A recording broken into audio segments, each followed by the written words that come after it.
Chapter 1. The Dark Reset of Medieval Europe. Hey guys! Welcome back to the channel. Tonight we're doing a deep dive into what happens when everything just stops. Not with a bang, not with a dramatic political assassination, but with a slow, creeping, absolutely massive sigh of sickness that sweeps across an entire continent. Tonight we're dimming the lights, maybe lighting a cozy little lavender candle, and settling in to talk about the dark reset of medieval Europe, specifically what life looked like for the very wealthy, very entitled survivors after the Black Death had done its worst. So, go ahead, get settled in, get your most comfortable pillow, and let the sound of my monotone voice just gently carry you away as we explore a time when being rich actually meant you had to, well, you had to work for a minute. Terrifying concept, I know. Tonight we begin not with the initial panic, because honestly, that's all a little too energetic for a bedtime story. No, we're looking at the aftermath. The quiet, unsettling emptiness that followed the first major waves of plague, which, of course, was never just one wave. It was more of a series of deeply unpleasant, socially disruptive ripples that occasionally morphed into tsunamis. Because why have one terrifying pandemic when you can have a seasonal rotation of them? Let's start with the sheer scale of the demographic catastrophe, just to set the stage for how weird life got. Estimates are always a little fuzzy because medieval record-keeping was, shall we say, a vibe rather than a precise science. But we're talking about somewhere between 30% and 60% of the European population just vanishing.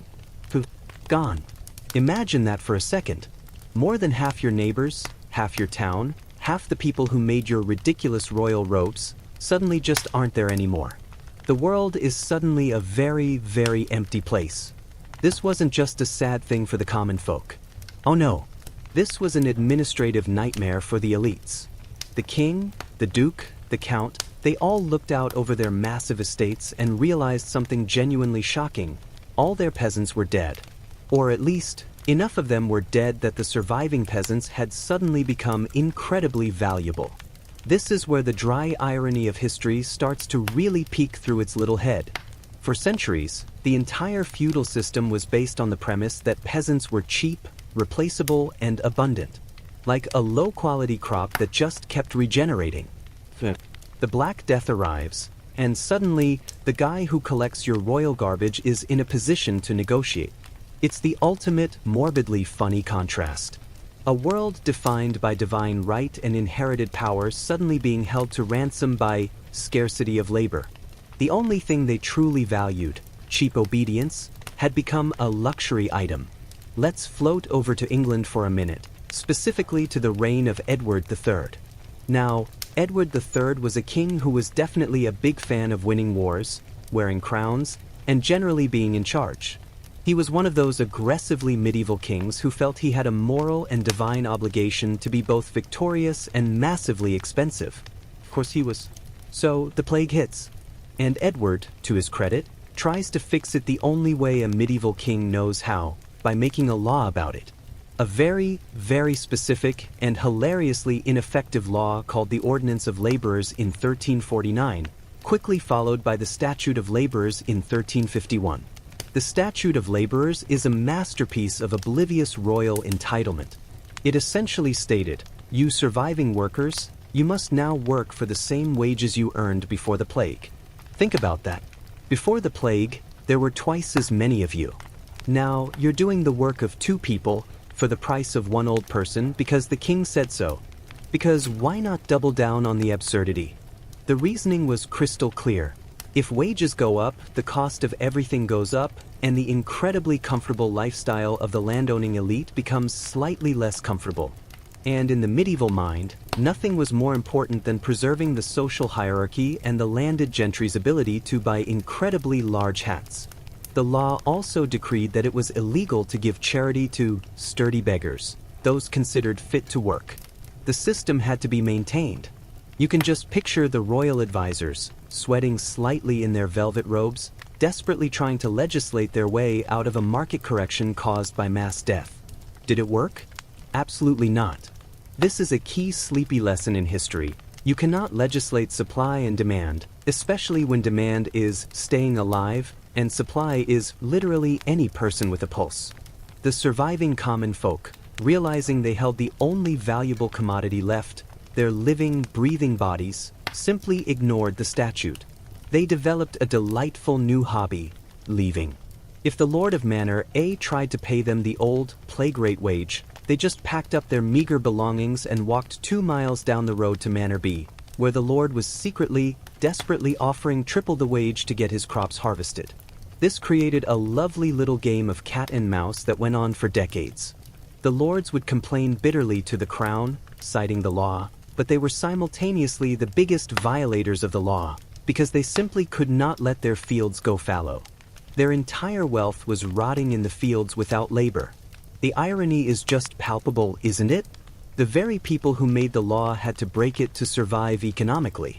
Let's float over now to the church, because the church was not exempt from this little demographic disaster. In fact, they got hit arguably harder in some ways. But because the priests were on the front lines, giving last rites, hearing confessions, and generally being in extremely close contact with the infected. It was basically a spiritual death sentence for your average parish priest. The church lost a vast number of its most educated clergy. The result? A sudden, massive need for new priests. And the church, being an institution that was very much about maintaining its power and prestige, lowered its standards. Significantly, you suddenly had young men, often with minimal training, sometimes barely able to read Latin, being rushed through the ranks to fill the empty pulpits. The quality of religious life plummeted. The surviving old guard looked at these new, rushed priests, often just poor guys trying to grab one of the few suddenly available high-status jobs, and shook their heads in collective despair. It fueled this great, quiet, underlying anxiety that God had abandoned them, not just because of the sickness, but because the men meant to speak for him were now, well, they were a bit dodgy. This rush to ordain the underqualified meant that the new generation of clergy were often more interested in personal comfort and securing their own future than in deep theology or ascetic living. Another lovely, snarky historical detail: a crisis of faith caused by a crisis of human resources. Now, one last detail for this section, just to make sure you're truly drifting off. Consider the children of the elite, the ones who survived. Imagine you are a duke's third son. Before the plague, your life was pretty much guaranteed to be a monastic career, a minor military post, or maybe you'd get married off to some low-level baron's daughter just to keep the bloodline diversified. You were, for all intents and purposes, irrelevant to the main dynastic line. Then the plague hits. Your 2 elder brothers, the duke himself, and your father's favorite cousin all catch the same fever and are gone within a week. Suddenly, you are the duke. You are 14, a bit sickly, definitely spoiled, and now in charge of an entire country-sized estate, a huge retinue, and that deeply irritating labor problem we just talked about. This happened everywhere. Entire noble families were wiped out, leading to bizarre situations where power devolved into the hands of literal children, incredibly distant cousins, or overly ambitious in-laws. Titles and estates that had been settled for centuries were suddenly up for grabs, leading to a gentle, background hum of legal disputes and low-level assassinations, all because a tiny little bacterium had decided to reshuffle the political deck. The irony? These surviving children were often deeply inbred, because, of course, they were. Royal families loved keeping the good genes or the good titles in the family. The plague just added a layer of lethal external selection pressure to an already genetically precarious situation. We'll return to these sickly, surprised dukes in a moment, but first, let's just let that sink in. A generation of leaders who were only in charge because their much more robust, trained, and likely competent relatives had just failed to stay alive. It's a beautifully flat, darkly comic truth of late medieval aristocracy. The script continues in the same monotone, sleep-inducing style, maintaining the focus on ironic social and political consequences, inbred royals, and the sheer weirdness of the immediate post-plague era. I can continue with the next part of the monologue, perhaps discussing the rise of new forms of piety and the incredibly strange fashions that took hold as a next step. The continuation will pick up directly from the narrative without any greeting. Chapter 2: The Dance of Death and the Folly of Fashion. Let's glide right into the next phase of this sleepy journey, which takes us from the economic chaos of the land back to the cultural and spiritual meltdown experienced by the survivors. Because when you've watched half your family dissolve into dust and the entire social contract has been shredded, you naturally turn to either deep, fervent piety or incredibly expensive hats. There was very little middle ground.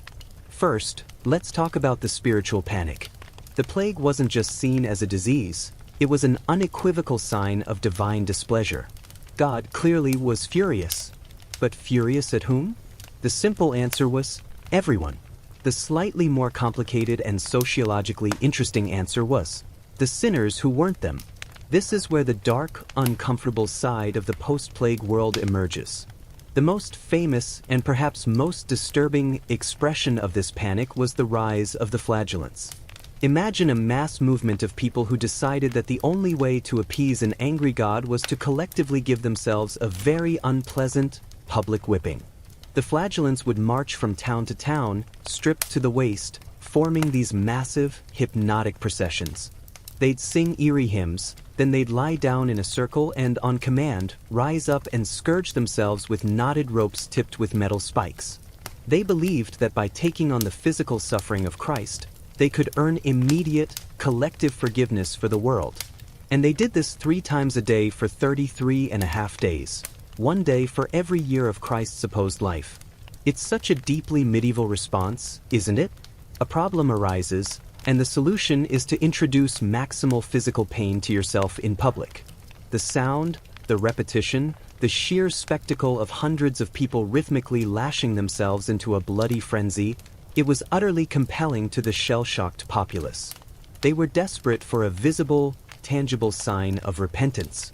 The movement, naturally, got a little out of hand. These flagellants started claiming they were holier than the local priests, or even the Pope. They started preaching radical ideas, accusing the rich of corruption, and generally causing a massive, uncontrolled spiritual ruckus. And, of course, they needed someone to blame for the continuing plague, which had this very irritating habit of coming back. Because why accept the microbiological reality when you can find a scapegoat? And the scapegoat, predictably and tragically, became the Jewish communities across Europe. Despite repeated papal condemnations and efforts by some local rulers to protect them, the flagellants often spearheaded terrifying waves of pogroms, particularly in Germany and the Low Countries. The irony is excruciating. These people, seeking collective forgiveness through self-mutilation, became vectors of horrific persecution and mass violence, all under the sleepy, indifferent gaze of a world still reeling from death. The Church, realizing this spiritual frenzy was destabilizing their actual, profitable, established hierarchy, eventually banned the flagellants altogether. But the deep, unsettling conviction that the world was fundamentally broken didn't go away. It just settled into the bones of the survivors. This sense of pervasive anxiety also manifested in the artistic trends of the era, most famously in the danse macabre, or the dance of death. This was not some niche, dark metal album cover. It was a common, widely accepted artistic motif. The images are always flat and repetitive. A line of people, from the highest-ranking pope and emperor to the lowest beggar, all being led away by a skeletal figure of death. It's a very calm, very flat visual reminder that death is the ultimate equalizer, the only one who truly ignores the statute of laborers.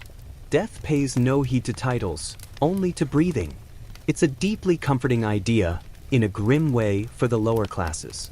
It was a visual declaration that all that ridiculous pageantry and inherited wealth ultimately meant nothing when the Grim Reaper tapped you on the shoulder. This artistic style, repeated on church walls and in illuminated manuscripts, contributes to that monotone, flat feeling of the late Middle Ages, a pervasive, gentle acknowledgement that we are all just waiting our turn. No drama, just inevitability. And now, for the final, most delightful piece of post-plague absurdity, fashion. Because why, in a world where God is visibly angry and death stalks the streets, would the survivors dedicate themselves to sobriety and humility? No, they chose maximalism. They chose excess. They chose clothes so utterly ridiculous that they defy modern comprehension. Remember, the social order was still technically in place, but with all the new, surprising dukes and suddenly wealthy peasants, the lines were getting blurry.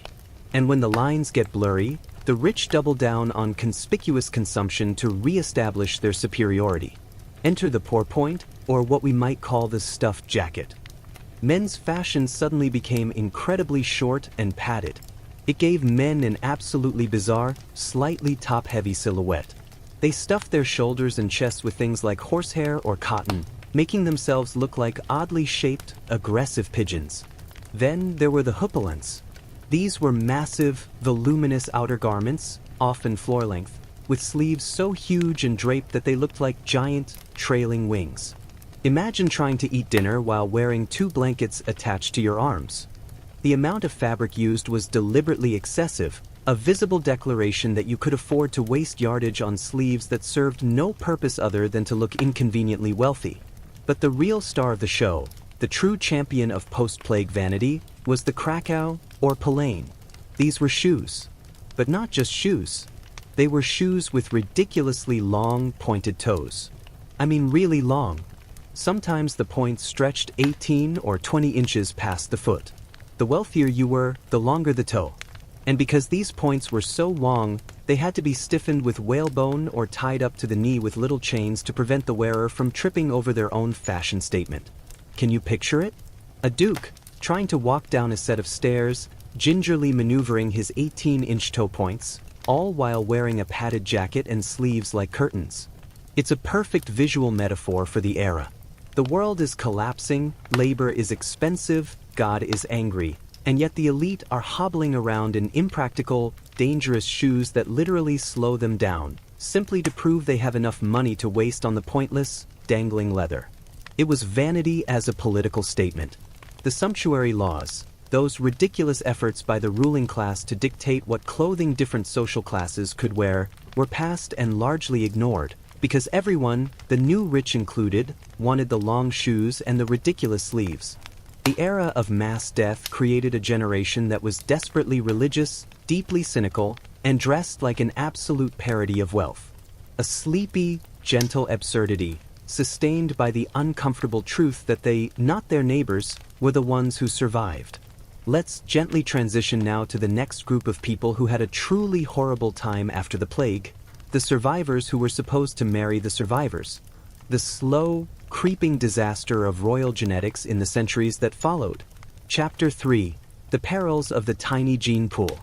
Let's gently ease ourselves into the next stage of post-plague elite anxiety, the marriage problem.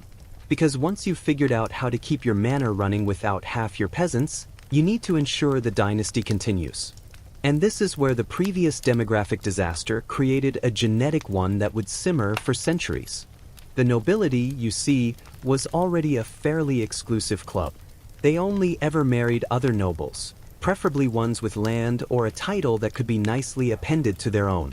This kept the wealth concentrated, which was the entire point of the system, obviously. But the plague, along with the constant, low-grade warfare that defined the period, acted as a massive bottleneck on the aristocratic gene pool. When a duke and his 2 robust, non-inbred sons die, suddenly the only acceptable candidate to marry his surviving, slightly pale, perhaps a bit nervous daughter is, well, her first cousin from the next county over. Or maybe a second cousin twice removed who, critically, can still trace their lineage back to the right great-great-grandfather. The necessity to marry within an ever-shrinking circle of socially acceptable, politically viable spouses meant that the already close-knit web of European royalty became so tight it was basically a genetic corset. They weren't marrying for love, or even for political alliance anymore. They were marrying for scarcity. The royal families of Europe were essentially running a deeply committed, centuries-long in-house genetic experiment, and the post-plague era just pressed the accelerator pedal. They had to ensure the purity of their bloodlines, which, ironically, meant they were continually ensuring the impurity of their genetic health. Let's float over to the region that perfected this particular dynastic weirdness, the House of Habsburg. They are, truly, the poster children for what happens when you decide the family tree should really be more of a family wreath. The Habsburgs ruled vast swathes of Europe, from Spain to Austria, for centuries. Their mantra was simple and self-serving, Bella gerunt alii, tu Felix Austria nube. That translates, sleepily, to, let others wage war, you, fortunate Austria, marry. They didn't expand their empire primarily through aggressive warfare.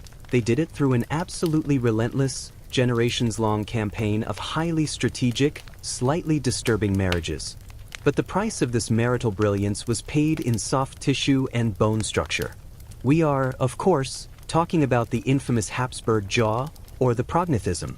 It's that distinctive, slightly tragic elongation of the lower jaw, often combined with a thick lower lip, making it quite difficult for many of them to fully close their mouths or, critically, eat comfortably in public. Now, this was a genetic trait that was floating around in the family from the start, but every time a Habsburg married a first cousin, or an uncle married a niece, or two double first cousins got hitched, the chance of expressing that particular gene, and a whole host of others that were considerably less photogenic, just shot up. It was a cycle of glorious, terrifying irony. To preserve the glory of the empire, they had to marry close. To marry close, they became genetically fragile. And the more fragile they became, the more urgently they needed to consolidate power through marriage because they were too sickly to wage proper wars. It's the perfect dynastic paradox. Let's look at the Spanish branch for the grand finale of this genetic disaster. Specifically, the ultimate result of this relentless inbreeding, Charles II of Spain. Poor Charles II.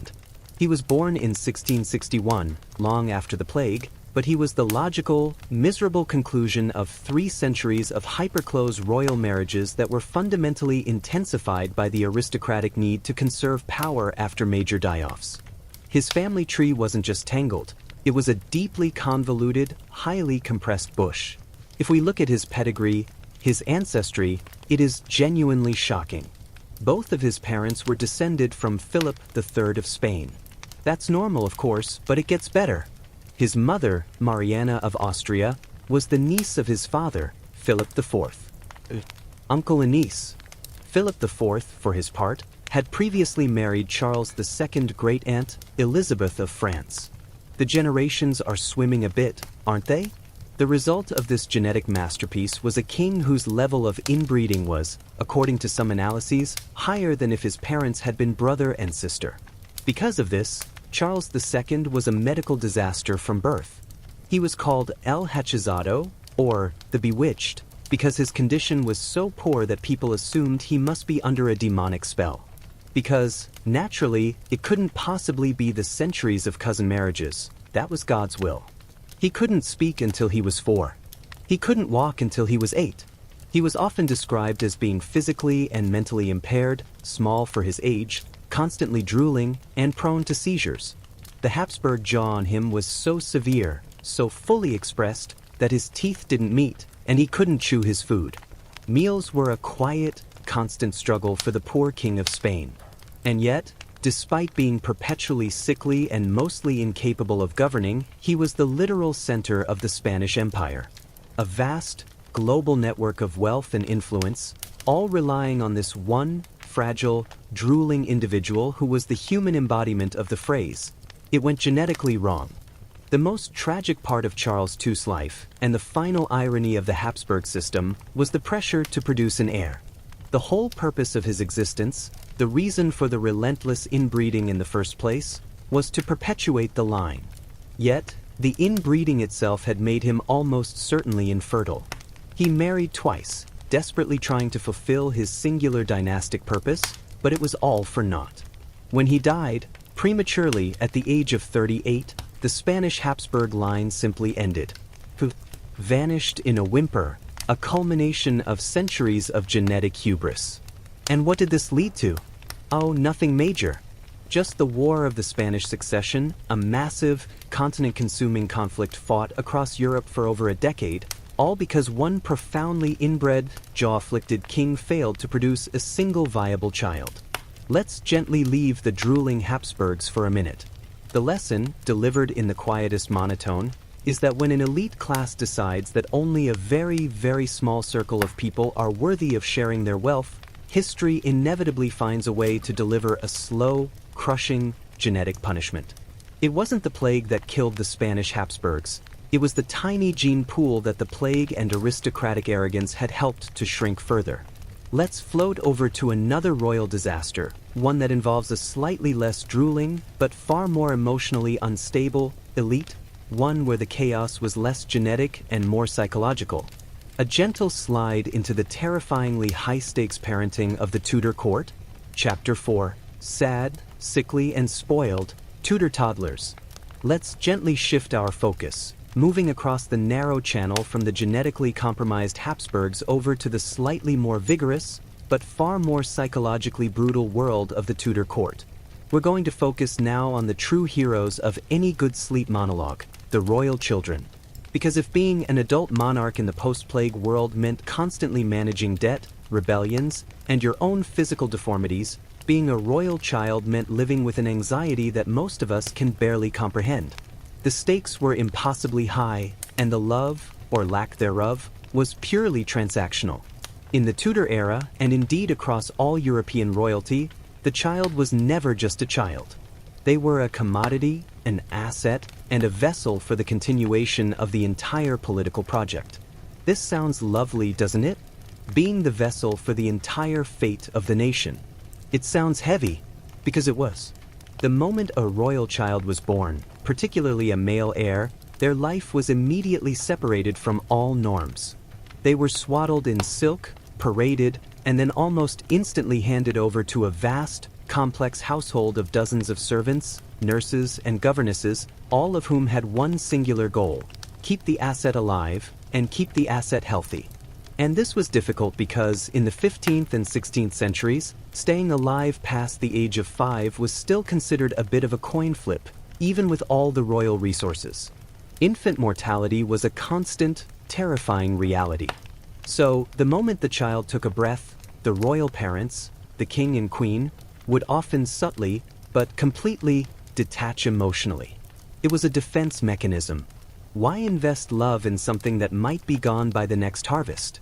This meant that royal children were often emotionally neglected by their actual parents, but simultaneously micromanaged by an army of anxious, ambitious handlers. Take, for example, the childhood of Henry VIII's children. These three, Mary, Elizabeth, and Edward, had possibly the most emotionally confusing childhoods in history, which, of course, set them all up to be slightly dramatic, difficult, and brilliant adults. Because why not combine emotional trauma with ultimate power? Let's start with Mary Tudor. Poor Mary. As a child, she was an absolute treasure. She was Henry VIII's darling princess, raised lavishly at court, educated beautifully, and even had a huge palace of her own. She was seen as the undisputed heir. Then her father, Henry VIII, decided he needed a male heir and wanted to marry a new wife. Suddenly, Mary was not the precious jewel. She was a symbol of resistance and an illegitimate mistake. The contrast is truly shocking. One day you are a celebrated princess, the next you are being told your mother's marriage was never valid, and you are no longer allowed to use the title princess. Mary was then violently separated from her mother, Catherine of Aragon, whom she loved deeply. Henry forbade them from seeing each other, under pain of death. Imagine being a teenage girl, witnessing your mother, a former queen, being slowly crushed by your tyrannical father, and being forced to deny everything you believe to be true, all in the name of your father's new marital bliss. The psychological damage is immense, delivered in a quiet, chilling, administrative fashion. She was essentially banished and forced to serve as a lady-in-waiting to her tiny, infant half-sister, Elizabeth. That's a low-grade, high-stakes parental cruelty that truly defines the era. The message was clear: conform or be destroyed. Then there's Elizabeth Tudor, the future Elizabeth I. Her life was defined by similar, but different, confusion. She was born the Great Hope, the reason Henry destroyed the church in England. But she was a girl. So, almost immediately, she became a disappointment. Her mother, Anne Boleyn, was executed when Elizabeth was just 2.5. The details are less important than the psychological fact. One day, her mother was the queen, the next she was publicly killed, and Elizabeth, like Mary, was declared illegitimate. Imagine growing up knowing that your very existence was the catalyst for massive national upheaval and your mother's death. Every tutor, every servant, every gentle whispered lesson was a reminder that you were a living, breathing political risk. Her childhood was a masterclass in vigilance and quiet self-control, which is why she grew up to be the brilliant, slightly terrifying queen she became. She learned early that any emotional slip-up could cost her her head. A gentle, sleepy reminder that power demands supreme emotional flatness. And finally, the great hope, Edward VI, the perfect, legitimate male heir. Edward's childhood was a relentless, joyless pursuit of perfection, because he had to survive. He was the most valuable asset the Tudors had. His education was a marathon of intense study in Greek, Latin, rhetoric, theology, and philosophy, starting almost the moment he could speak. While other boys might have been playing, Edward was meticulously journaling in multiple languages and absorbing the Protestant ideology his regents demanded. But here's the crushing irony. For all the investment, for all the meticulous care, the boy was sickly. He was never truly robust. All that pressure, all that intellectual striving, was resting on a weak physical frame. And because he was a king, his health became a massive national secret. When he was sick, the government had to lie. When he was dying, the government tried to force his cousins out of the line of succession. Edward VI died at the age of 15. All the trauma, all the executions, all the religious upheaval Henry VIII caused, it was all, ultimately, for a brief, sickly, brilliant boy who couldn't survive past adolescence. The end result of this high-stakes, ruthless royal parenting? 3 highly intelligent, deeply anxious, and fundamentally damaged adults who would take the English throne. Their reigns were defined by the need to constantly prove their legitimacy and their strength, a direct consequence of the emotional starvation and existential fear they experienced as children. Sad, sickly, and utterly spoiled by power, but utterly impoverished by emotional support. A perfect, tragic contrast. Let's gently move away from the Tudors now, and instead, focus on the individuals who often had an even stranger life than the heirs, the spouses of the incredibly dysfunctional royalty. Specifically, those who came from far away, totally unprepared for the family they were about to marry into. Chapter 5. The Bewildered Bride. Foreign Spouses in Dysfunctional Courts. Let's gently move our spotlight from the homegrown royal angst of the Tudor children over to a different, but equally compelling form of aristocratic suffering, the bewildered bride. These were the foreign princesses, raised in one completely rigid, protocol-heavy court, only to be shipped off and married into an entirely different and often far more dysfunctional royal family. They were the ultimate outsiders, thrown into a high-stakes, closed system they didn't understand, often with tragic, or at least deeply uncomfortable results. Remember, royal marriage was purely a transaction of land, influence, and babies. The woman was merely the gilded currency. She was plucked from her comfortable, familiar world, often as a young teenager, and sent hundreds of miles away, usually without her language skills being fully up to par, and certainly without any kind of prep course on her husband's family's specific brand of weirdness. The irony here is beautiful and cruel. They were chosen for their outside blood to fix the inbreeding problem, but were then immediately treated as outsiders within the system. Let's float over to Russia, specifically to the early Romanov court, which provided a spectacular example of cultural isolation and institutional paranoia. The Russian court was notorious for its Byzantine protocols and deeply conservative social structure, which often looked upon Western influences with massive suspicion. Imagine being a gentle, relatively well-educated German princess suddenly plunged into this environment. You're meant to be the new empress, but you are instead treated like a potential spy or, worse, a bearer of Western vices. The first, and often most traumatic, requirement was the conversion. These Lutheran or Catholic princesses had to convert to Russian Orthodoxy, which meant giving up their name, their religion, and often every piece of familiar clothing and custom they possessed. It was a complete obliteration of their personal identity, done in the name of dynastic purity. They weren't just changing clothes, they were changing their entire soul administratively. And then they met their husband, who was often a man they had never seen before and who frequently turned out to be difficult. Consider the poor lives of the various German princesses married into the Romanov family in the 17th and 18th centuries. They were brought in to inject some fresh blood and some polite Western manners, only to find the court riddled with political intrigue, violent power struggles, and husbands who were often either drunk, mentally unstable, or both. The entire environment was a perfect recipe for paranoia and depression. A foreign bride had no power base, no friends, and her entire value was tied to two things: producing a healthy male heir and not annoying her husband. Failure in either area could mean banishment, imprisonment, or even death. Let's look at one particularly poignant example of a foreign bride swallowed whole by a profoundly odd family: Catherine of Braganza. Catherine was a Portuguese princess who was married to Charles II of England, a completely different Charles II from the sickly Habsburg, but equally prone to poor decisions. Catherine arrived in England in 1662. She came from the relatively quiet, deeply devout, and fiercely Portuguese court of Lisbon. She was a Catholic, which was already a massive political problem in Protestant England, especially just after a civil war. She brought with her an enormous dowry, millions in gold, plus control of strategic ports like Bombay, yes, that Bombay, and Tangier. She was a massive political coup for England. But the moment she arrived, the English court, known for its cynical, witty, and frankly debauched restoration style, just laughed at her. She was judged for her clothes, which were deemed unfashionable. She was judged for her retinue, which was deemed too numerous and too foreign. And most cruelly, she was judged for her inability to immediately produce a Protestant heir. Her husband, Charles II, was famously charming, but also famously a serial womanizer with a string of highly visible, highly demanding mistresses who he kept openly at court.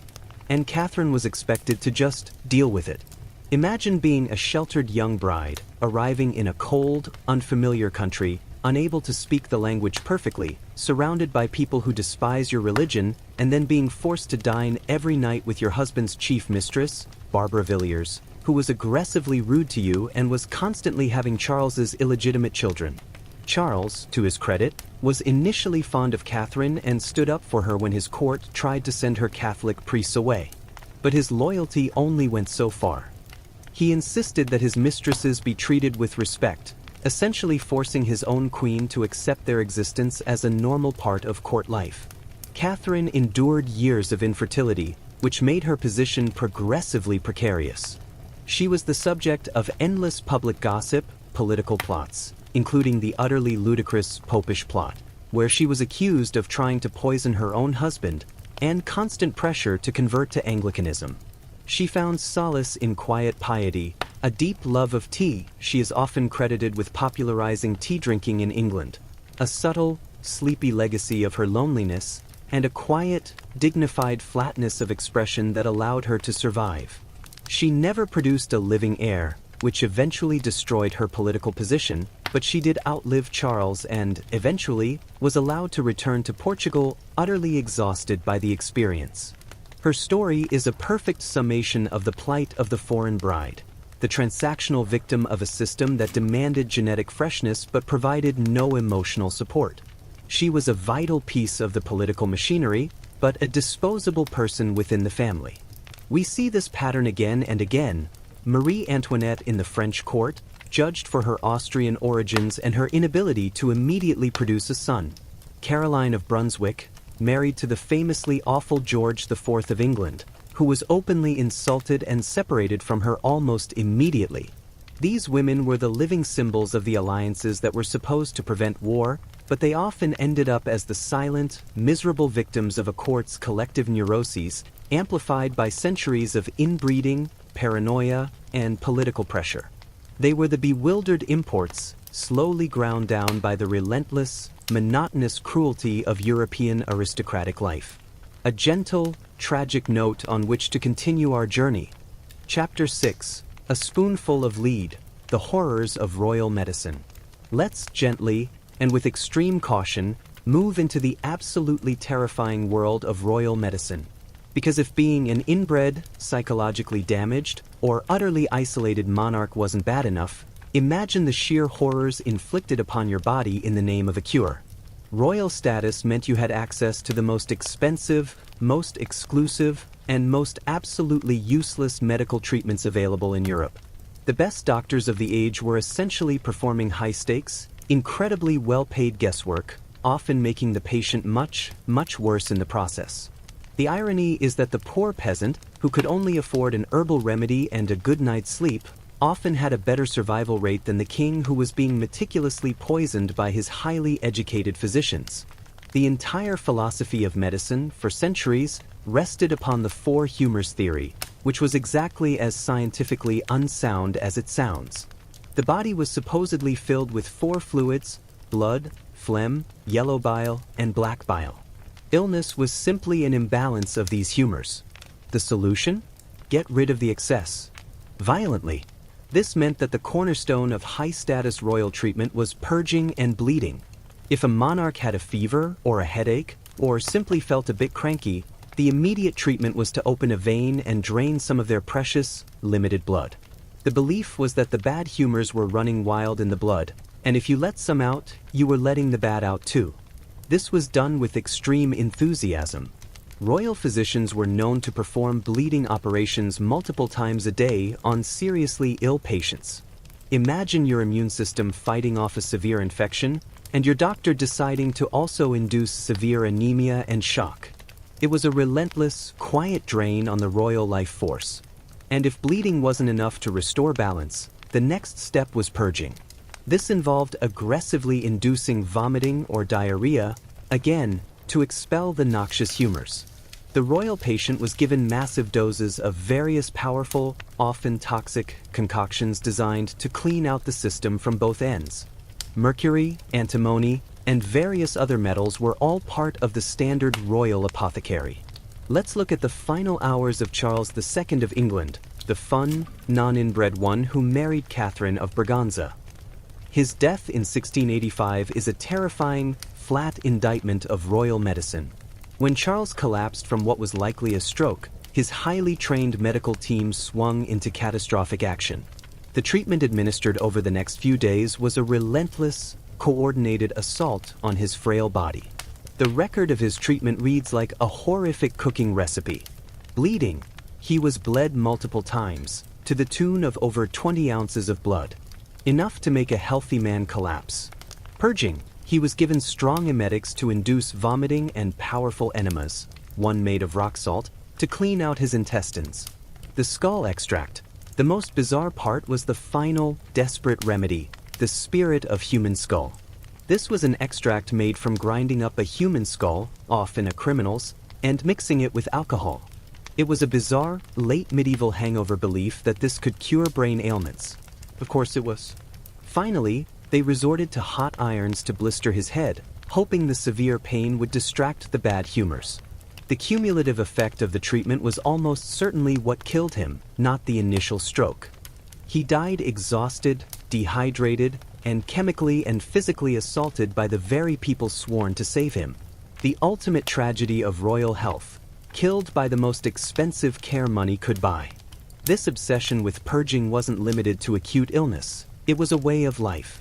The daily diet of the European elite often included massive amounts of sugar, rich meats, and little fresh fiber. The result was rampant gout, the disease of kings, caused by rich food, and persistent constipation. To combat this, the royal physicians mandated the use of laxatives as a preventative measure. Again, often containing metallic compounds that, while they certainly cleared the bowels, also slowly poisoned the system over time. Many royals, from Louis XIV to various German princes, lived their lives in a perpetual state of either agonizing fullness or aggressive, chemically induced evacuation. An utterly uncomfortable, low-grade torture that was simply accepted as the cost of being high status. And finally, let's not forget the dental catastrophe that was royal life. The constant, massive consumption of sugar, which only the wealthy could afford, led to absolutely rampant tooth decay. We all know the famous portraits of the Tudors and others, but what the portraits hide is the sheer agony of abscesses, chronic infections, and missing teeth. When a monarch had a toothache, the solution was not a modern root canal.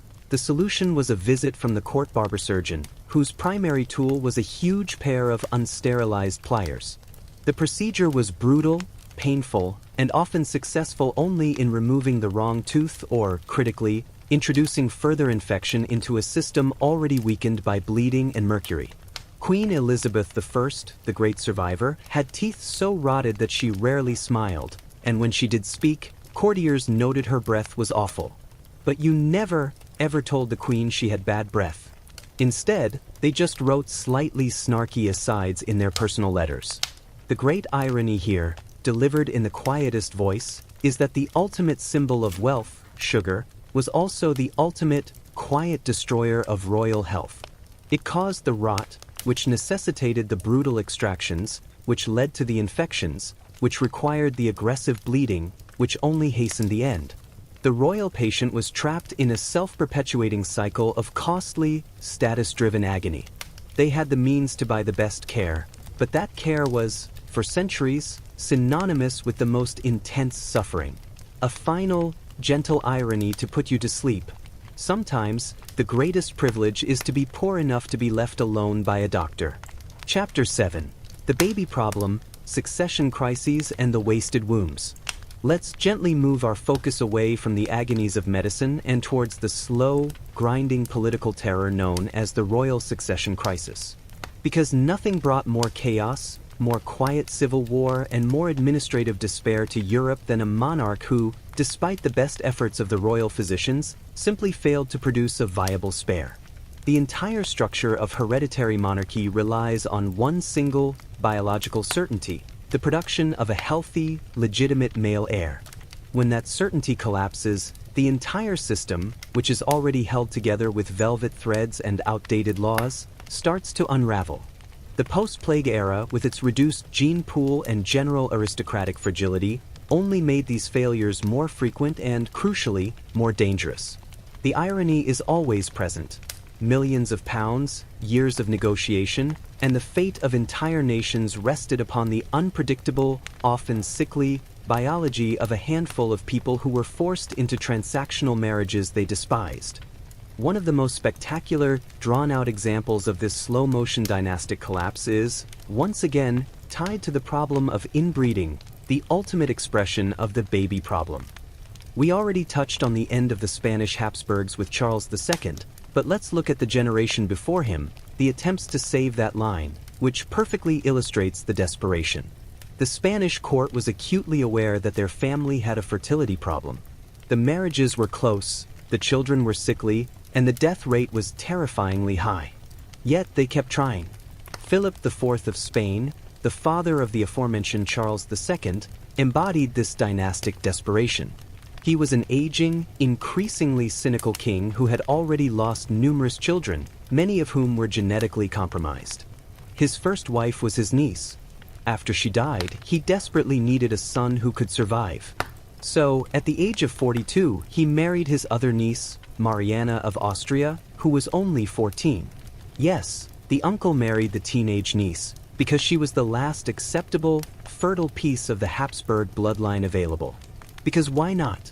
It was a marriage of pure, chilling administrative necessity. Mariana of Austria's life became a decade-long exercise in wasted wombs. She became pregnant 6 times. 6 separate pregnancies, carrying the future of the vast Spanish Empire. And the results? A deeply depressing, sleep-inducing list of failure. Margarita Maria died at 3 weeks old. Maria Ambrosia died at birth. Philip Prospero died at age 4. He was the great hope, a pale, sickly boy whose death was a catastrophic blow to the court's morale. He was so vital that his royal nursemaids were later tortured for incompetence, because the failure was clearly theirs, not the genetics. Fernando Tomas died at age 1. Margarita Teresa survived, but was then married off to her uncle, yes, another one, Leopold I of Austria, at 15. Charles II, the final, pitiful survivor, who was too frail to reproduce and ended the line. Out of 6 attempts, only 2 survived childhood, and only one was male, the one who ended the dynasty. the entire, massive political project failed, not because of foreign armies, but because the genetic cost of consolidating power was too high. The tragedy is the quiet, relentless, biological failure that constantly plagued Mariana, the poor bewildered bride who was simply expected to produce a miracle. Let's float over now to the sheer absurdity of the English succession crisis during the 17th century. After the relatively stable but politically violent Tudor period, England plunged into the chaos of the Stuarts. By the time we get to Queen and in the early 18th century, the problem isn't just a lack of children, it's a terrifying number of miscarriages and early deaths. Queen Anne, the last of the Stuarts, was utterly devoted to her duty, producing an heir. She was pregnant a staggering 17 times. 17 separate times, a potential future king or queen of England was conceived. And yet, she became one of the most tragic and physically exhausted figures in royal history. Her list of pregnancies is a monument to dynastic failure and personal suffering. 5 miscarriages. 4 stillbirths. 6 infants who died before their first birthday. The only child to survive infancy was Prince William, Duke of Gloucester. He became the single, massive, blinding focus of the entire nation's hope. He was a frail, sickly boy, often suffering from seizures and hydrocephalus, water on the brain. But he was the sole, fragile thread holding the dynasty together. Imagine the pressure on this boy. Every sneeze, every fever, every fall was treated as a massive national emergency. He was the only one. And, of course, the great irony of history is that the one survivor, the last hope, died at the perfectly symbolic, devastating age of 11. The cause was probably an infection, but the fatal blow was delivered by the zealous royal doctors, who treated his fever with the standard, catastrophic protocol of aggressive bleeding. He died exhausted and drained. When little Prince William died in 1700, the Stuart line ended, biologically and politically. All 17 pregnancies, all the hope, all the suffering, it was all for nothing.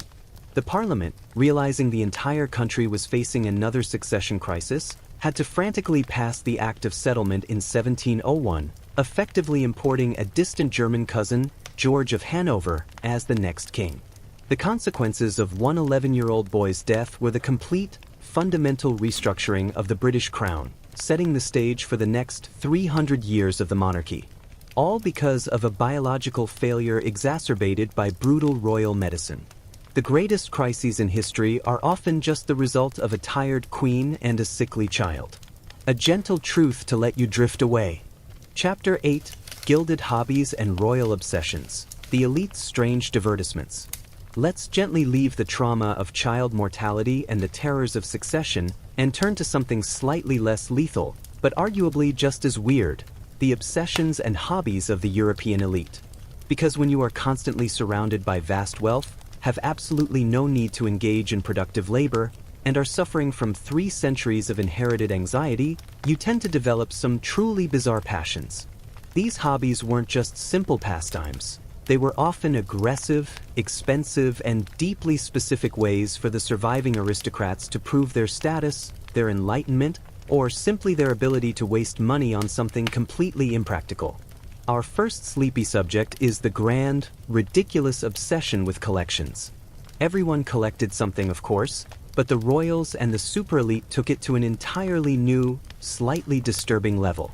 They weren't just gathering stamps. They were assembling entire rooms dedicated to objects of natural history, art, and pure, unadulterated weirdness.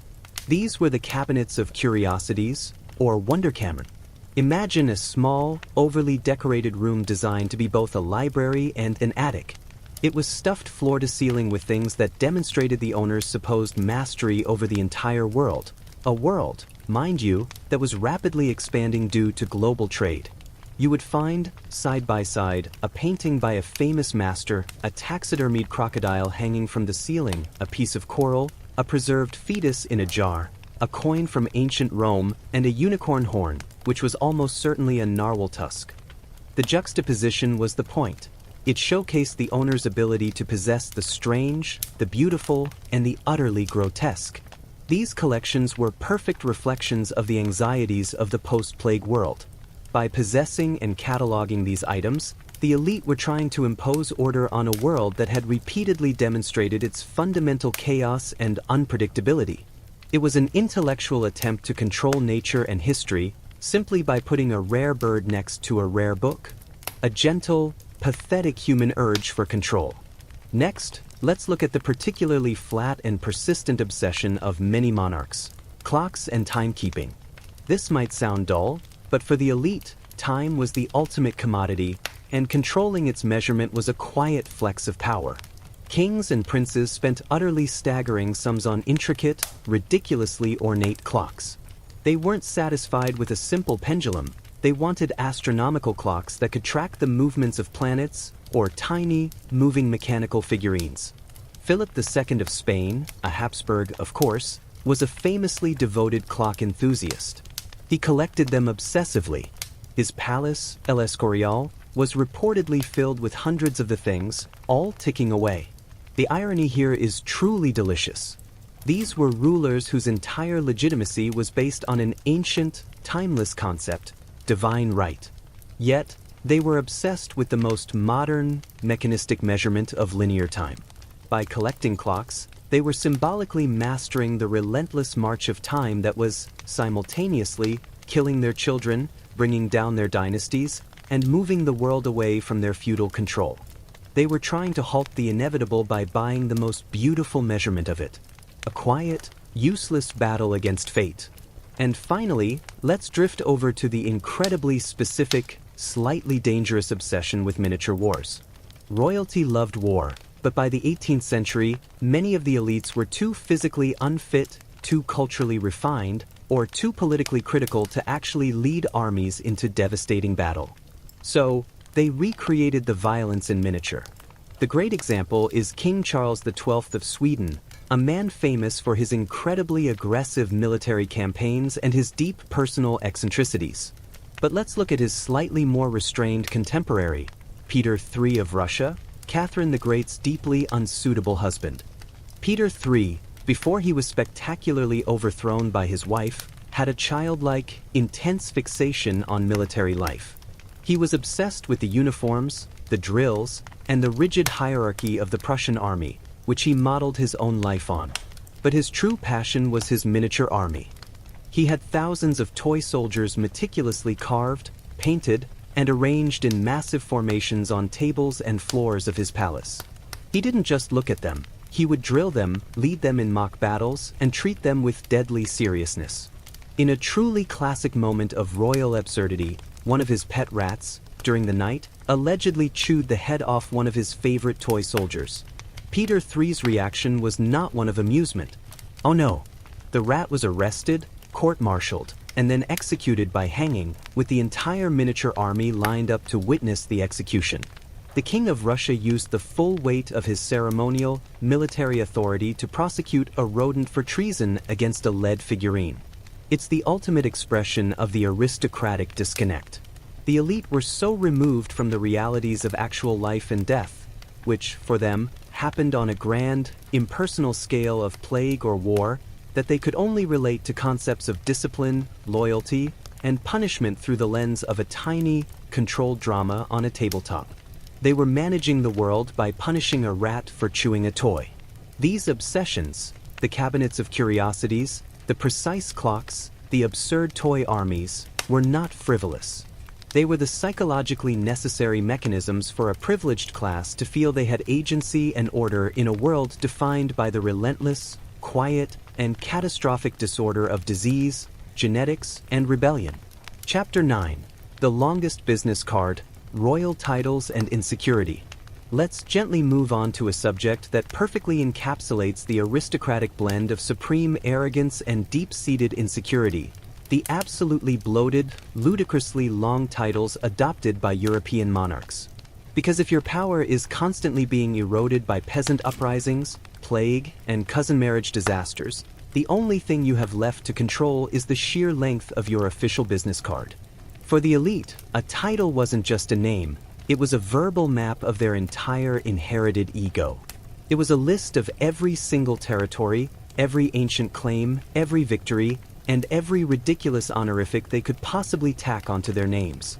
It served as a constant, gentle reminder to everyone listening that they were, in fact, incredibly important, even if their actual power only extended to the edge of their manicured garden. The fundamental irony is simple: the more insecure the monarch, the longer the title. When a ruler felt his status was threatened by new merchant classes, rising nationalism, or dynastic challenges, the natural reaction was to simply double the word count of his official style. Because clearly, if the letterhead runs onto 2 pages, no one can possibly question your divine right. Our star performer in the realm of excessive nomenclature is, inevitably, tied to our favorite inbred family. Let's look at the full title of the Holy Roman Emperor, Charles V, before he conveniently abdicated to become a monk, a classic aristocratic pivot. The Holy Roman Emperor held a position that was incredibly prestigious but functionally very weak, ruling over hundreds of semi-independent, squabbling German states. To compensate for this political flatness, Charles V's title was an exercise in pure maximalism.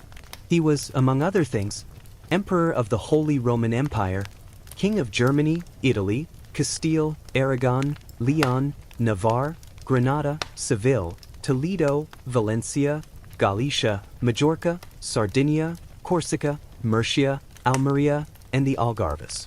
Archduke of Austria, Duke of Burgundy, Brabant, Lorraine, Styria, Carinthia, Carniola, Limburg, Luxembourg, Gelders, Athens, and Neopatris. Count of Flanders, Habsburg, Tyrol, Roussillon, and Barcelona. Lord of Biscay, Molina, Friesland, Oristano, and the Marches of Burgo. And that's the abbreviated version. Every single one of these territories was a gentle jab to a rival. Every obscure town in Italy or forgotten countship in the Netherlands was listed to make it perfectly clear: this man owns all of it, and if you dare challenge him, you must first read this entire paragraph out loud. It's the sheer exhaustion of the title that is the point. Imagine being the court herald tasked with proclaiming this man's arrival. It was a job that required both a strong set of lungs and a complete lack of dignity. The title became a self-parody, a glorious verbal monument to the impossibility of actually governing such a sprawling, diffuse collection of territories. The obsession wasn't limited to the Habsburgs. It was a central feature of the post-feudal transition, where inherited rights met the harsh realities of modern governance. Take the Tsars of Russia. As they slowly consolidated power over the massive, flat expanse of the Eurasian continent, their titles expanded to match the geography. By the time of Catherine the Great, the title had reached truly epic proportions, incorporating every little duchy and principality conquered over centuries. She wasn't just empress, she was autocrat of all the Russias, of Moscow, Kiev, Vladimir, Novgorod, Tsarina of Kazan, Tsarina of Astrakhan, Tsarina of Siberia, Tsarina of Tauric-Chersonesos, Lady of Pskov, and Grand Princess of Smolensk, Lithuania, Volhynia, Podolia, and Finland. And on, across every cardinal direction, until the title simply became a list of conquered real estate. The subtle, sleepy violence of this naming convention is that it completely obliterated the local identity of the people being ruled. The Tsarina didn't need to know the traditions of the Lady of Pskov. She just needed to ensure the tax revenues were flowing from that line item in her title. It turned complex populations into dry, administrative footnotes. And for a final, delightful example of this insecurity, let's look at the honorifics, the adjectives tacked onto the name. Because being king wasn't enough, you had to be a king of the right sort. Monarchs often insisted on being referred to with flowery, often contradictory terms. They were the great, even if their primary contribution was causing a civil war. They were the pious, even if they were sleeping with half the court. And they were, most famously, His Most Catholic Majesty, or Defender of the Faith, which were basically religious battle cries wrapped up in a polite form of address. This was the ultimate soft power move. By mandating that courtiers use these specific, often wildly exaggerated terms, the monarch created a small, continuous, low-level reality distortion field around themselves. The constant repetition of the invincible or the benevolent was designed to slowly convince the listeners, and perhaps even the monarch themselves, that it must be true. It's the quiet, administrative absurdity of royalty. They could not control disease, genetics, or supply chains, but they could absolutely, ruthlessly control the exact 400 words used to introduce them at a dinner party. And in the insecure mind of the European elite, that small, linguistic victory was sometimes all they had left. Chapter 10. The Etiquette Trap. The incredibly boring lives of high-ranking courtiers. Let's gently turn our attention from the glorious, long-winded titles of the monarchs themselves to the quiet, subtle agony of the people who had to listen to them every day. The high-ranking courtiers and the absurdly complex system of royal palace servitude. This is where the real, flat, monotonous labor of aristocracy took place. These were the elite nobles, the dukes, the counts, and the marquises, who were technically incredibly powerful in their own right, but who were required, by the suffocating weight of court etiquette, to perform tasks that ranged from the merely humiliating to the genuinely pointless. Their lives were an endless, elaborate, and utterly boring performance of proximity to power. The great example of this gilded cage is the court of Versailles under Louis XIV, the Sun King. Louis XIV, a man whose ego was as vast as his palace, understood that the best way to control his volatile, powerful nobility was to make them dependent on his presence. He forced them to live at Versailles, away from their regional power bases, and then made their entire status contingent upon performing meticulous, exhausting, and utterly meaningless duties for him. The pinnacle of this absurdity was the king's lever, or the ritual of the royal rising. Imagine being one of the most powerful dukes in France. Your day started not with your own breakfast, but with a highly choreographed, rigid ceremony where you watched the king wake up. It was not just one person, mind you, it was a series of overlapping rituals, each attended by a progressively smaller and more elite circle of courtiers. The grand lever was for the most important people, the princes of the blood. They got to watch the king when he was merely half-dressed.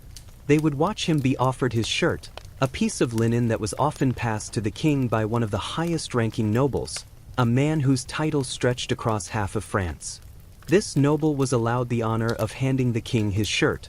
The sheer, staggering pointlessness of this task is the beauty of the etiquette. Louis XIV was perfectly capable of putting on his own shirt, but by forcing a duke to perform this basic servant function, the king continually reaffirmed that the duke's status was derived entirely from the king's will. This was power defined by the willingness to perform a mundane, humiliating task with the utmost solemnity. And this flat, monotonous routine applied to everything. The coucher, royal going to bed, an equally long and tedious process where the courtiers watched the king undress. The royal meal, nobles would stand and watch the king eat his dinner, which was, naturally, served with an enormous amount of ceremony, but no conversation. It was a viewing event, not a shared meal. The courtiers spent their entire day in a state of low-grade, performative waiting. They couldn't leave, because the moment the king needed a small object fetched, or a door opened, or simply wanted someone to look at him, the right person had to be immediately available to perform that task with the correct, specific, centuries-old ritual. The ultimate prize in this boring hierarchy was the key. Not a physical key to the treasury, but the right to possess and use a ceremonial key that granted access to the king's private apartments. There were different levels of keys. Some allowed you to wait in the antechamber, some allowed you to be in the cabinet, and only the most elite allowed you into the king's personal, inner chamber. Courtiers spent decades subtly maneuvering, lobbying, and financially crippling themselves just to obtain a slightly better key than their rivals. This meant that the most crucial job of the high-ranking noble at Versailles was remembering the rules. You absolutely could not open the wrong door, address the king without the proper, 400-word title, or walk across a specific strip of parquet floor that was reserved for royalty. Violating the etiquette trap was considered a high crime, not because it was harmful, but because it destabilized the entire, fragile performance of power.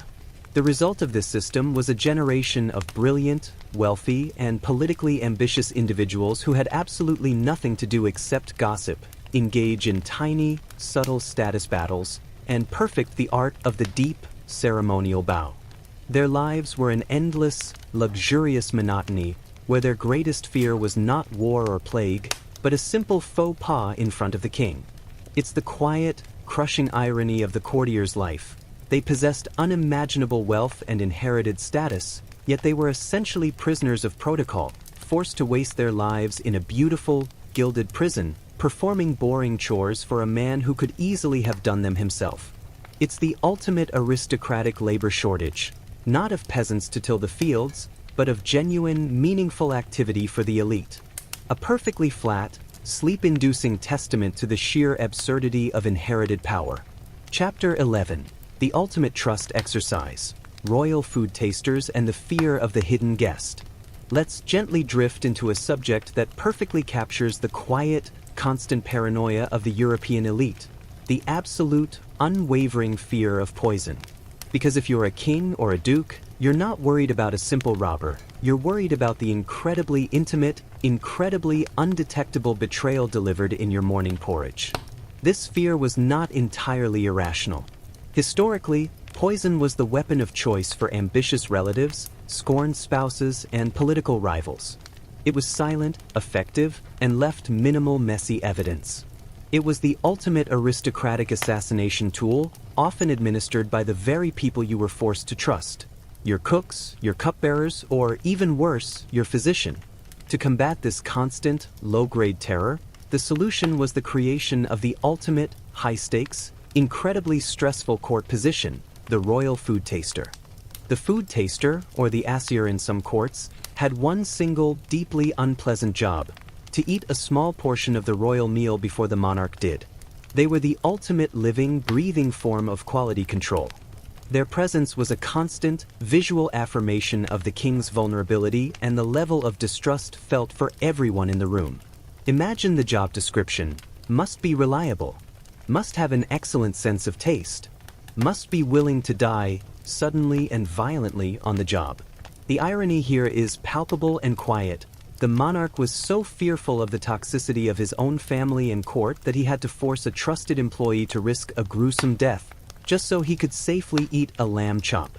This was a relationship built on the mutual understanding that, while the taster might get violently ill, the king absolutely would not. The elaborate rituals around royal food and drink only intensified the paranoia. It wasn't just the tasting, it was the entire process of sealing and preparation. In many royal courts, particularly in Russia and France, all food preparation was treated as a semi-religious, security-intensive ritual. The raw ingredients were often inspected and sometimes even tasted by security officials before they reached the kitchen. The kitchen itself was a high-security zone, with every move of the cook watched by guards and officials. Once prepared, the royal plate would often be sealed with a wax seal and carried by guards to the dining hall. The king himself would break the seal before eating, ensuring that no one, absolutely no one, had tampered with the meal during the short walk from the kitchen to the table. This ridiculous formality transformed every single meal into a security briefing. The cupbearers, who served the wine, had an equally stressful job. They were sometimes required to pour a small amount of the king's drink into their own hand or cup and consume it in front of the monarch, just to show there were no hidden dangers lurking in the claret. These rituals were not only about physical safety, they were powerful forms of propaganda. By making the tasting and sealing so visible, the monarch was sending a clear, quiet message to all internal rivals. I know you are trying to kill me, and I am watching every single bite. The history of royal paranoia is littered with cases of actual poisoning and, just as often, hypochondria driven by fear. Consider the famous but poorly substantiated rumors surrounding the death of Napoleon. For centuries, the lingering theory was that he was slowly poisoned with arsenic during his exile on St. Helena. While modern toxicology often disputes this, suggesting his high arsenic levels were due to medications or hair tonics, the enduring power of the poisoning narrative is the point. In the minds of the European elite, a great man never just died of stomach cancer. He was taken out by a quiet, chemical betrayal. The poisoning theory was often more satisfying than the biological reality. This fear led to some genuinely strange countermeasures beyond the taster. In the medieval and early modern periods, There was a widespread belief in touchstones, or unicorn horns, pieces of material, often quartz or, yes, narwhal tusks, that were believed to change color or sweat if they came into contact with poison. These objects, which were incredibly expensive and utterly useless, were often placed near the king's plate. Again, the irony is thick, vast, life-or-death paranoia being soothed by a piece of expensive marine ivory. The most tragic victims of this paranoia were, perhaps, the queens and consorts. If a king was sickly, or if a prince died young, the finger of accusation often pointed directly at the foreign queen, who was already viewed as an outsider. She became the easiest target for the court's ambient fear of poison. The life of the food taster, therefore, stands as the ultimate, gentle symbol of aristocratic life. It was a life of extreme proximity to power, immense prestige, and the constant, dull, stomach-churning awareness that any given Tuesday, you might be forced to sacrifice your life for a spoonful of dubious royal stew. The ultimate trust exercise, where the failure of the subject meant the survival of the sovereign. Chapter 12. A Reign of Lapdogs. The absurd political power of royal pets. Let's gently, sleepily shift from the terrifying realm of poison and paranoia to the slightly more delightful, but equally absurd, world of royal pets. Because when you are the ultimate authority, the one person you can truly trust, the one being that won't try to poison you or challenge your title, is often a completely unintelligent, genetically enthusiastic animal. The royal pet was far more than just a companion. It was a bizarre, living status symbol, a passive political tool, and occasionally, a legitimate source of power and patronage for the courtiers who managed to get close to it. The irony is constant. The fate of kingdoms could hinge on the mood of a single, spoiled dog. The undisputed champion of royal lapdog devotion must be Mary, Queen of Scots. Mary, for all her political mishaps, turbulent marriages, and eventual execution, was absolutely obsessed with her Skye Terriers. She carried them with her everywhere, treating them with a lavish devotion that she rarely showed to her various, unstable husbands. Her dogs were a constant, quiet source of comfort in a life defined by betrayal and imprisonment. They were the only unconditional loyalty she could find in a court full of spies and ambitious rivals. The ultimate, slightly morbid detail of her life comes, of course, at the very end. When Mary was executed in 1587, after years of plotting and counterplotting against her cousin, Elizabeth I, the execution was conducted with maximum, chilling ceremony. Mary was beheaded on the block. The executioners then moved to dispose of her body. As they were moving her gown, a small, tiny Skye Terrier emerged, hidden in the folds of her skirt. The dog had gone completely undetected throughout the entire ordeal, the lengthy preparation, the solemn reading of the warrant, and the brutal final act. The little dog was covered in the Queen's blood and refused to be parted from its mistress's remains, crying and whining until it was forcibly carried away. It was a spectacular, spontaneous moment of pure, raw devotion that completely undercut the cold, calculated political brutality of the execution. The dog was a witness, a victim, and a symbol of the Queen's final, genuine attachment. The little dog was then supposedly taken away and cared for, but never recovered from the trauma. A tiny, furry, tragic footnote in a great dynastic saga. The obsession with pets wasn't limited to dogs, it extended to the exotic. Because what better way to show you are a global ruler than to own an animal that logically shouldn't be anywhere near your cold, European palace? The collection of exotic animals, often kept in elaborate, private menageries, was the ultimate expression of the ruler's wealth and global reach. It was the biological equivalent of collecting those maps and strange shells in the cabinets of curiosities we talked about. Louis XIV, the Sun King of Versailles, maintained a massive, formal menagerie on his grounds, designed in a grand, radial layout. It was filled with ostriches, elephants, and, most prized of all, pelicans. The animals were kept not for scientific study, but purely for spectacle and status. Imagine the sheer cost of importing, feeding, and maintaining a rhinoceros in 18th century France. Every bale of hay, every attendant, Every heating bill was a gentle reminder to the visiting dignitaries that Louis XIV was so wealthy he could afford to keep a zoo purely for aesthetic pleasure. The animals weren't just alive, they were a living, breathing component of the royal ego. The most politically powerful pets, however, were often the small ones who managed to capture the monarch's unstable attention. The best example is the constant presence of dwarfs and court jesters who were often treated as pets, and sometimes were given actual animals who were treated as pets. It's a sad, dizzying hierarchy of dependence. But let's focus on the actual, official royal favorite animals, who sometimes became the targets of political rivalry themselves. A courtier who wanted access to the queen, but couldn't get a private audience, might dedicate himself to caring for the queen's favorite parrot or walking her cherished pug. By gaining the trust of the animal, they gained proximity to the person. This led to absolutely ridiculous scenarios where the care and feeding of a specific royal dog was considered a more vital political position than managing a major state office. The courtier who knew the pug's preferred sleeping blanket or the exact temperature of the king's parakeet's bath could whisper a gentle suggestion to the monarch while the animal was being petted. This was the ultimate backdoor diplomacy, conducted entirely at the level of canine comfort. The pets, completely unaware of their political significance, became the ultimate power brokers. They were the only beings who could interrupt a major meeting without consequence, jump on the king's lap during a serious debate, and extract a spontaneous smile from a queen suffering from genetic or psychological trauma.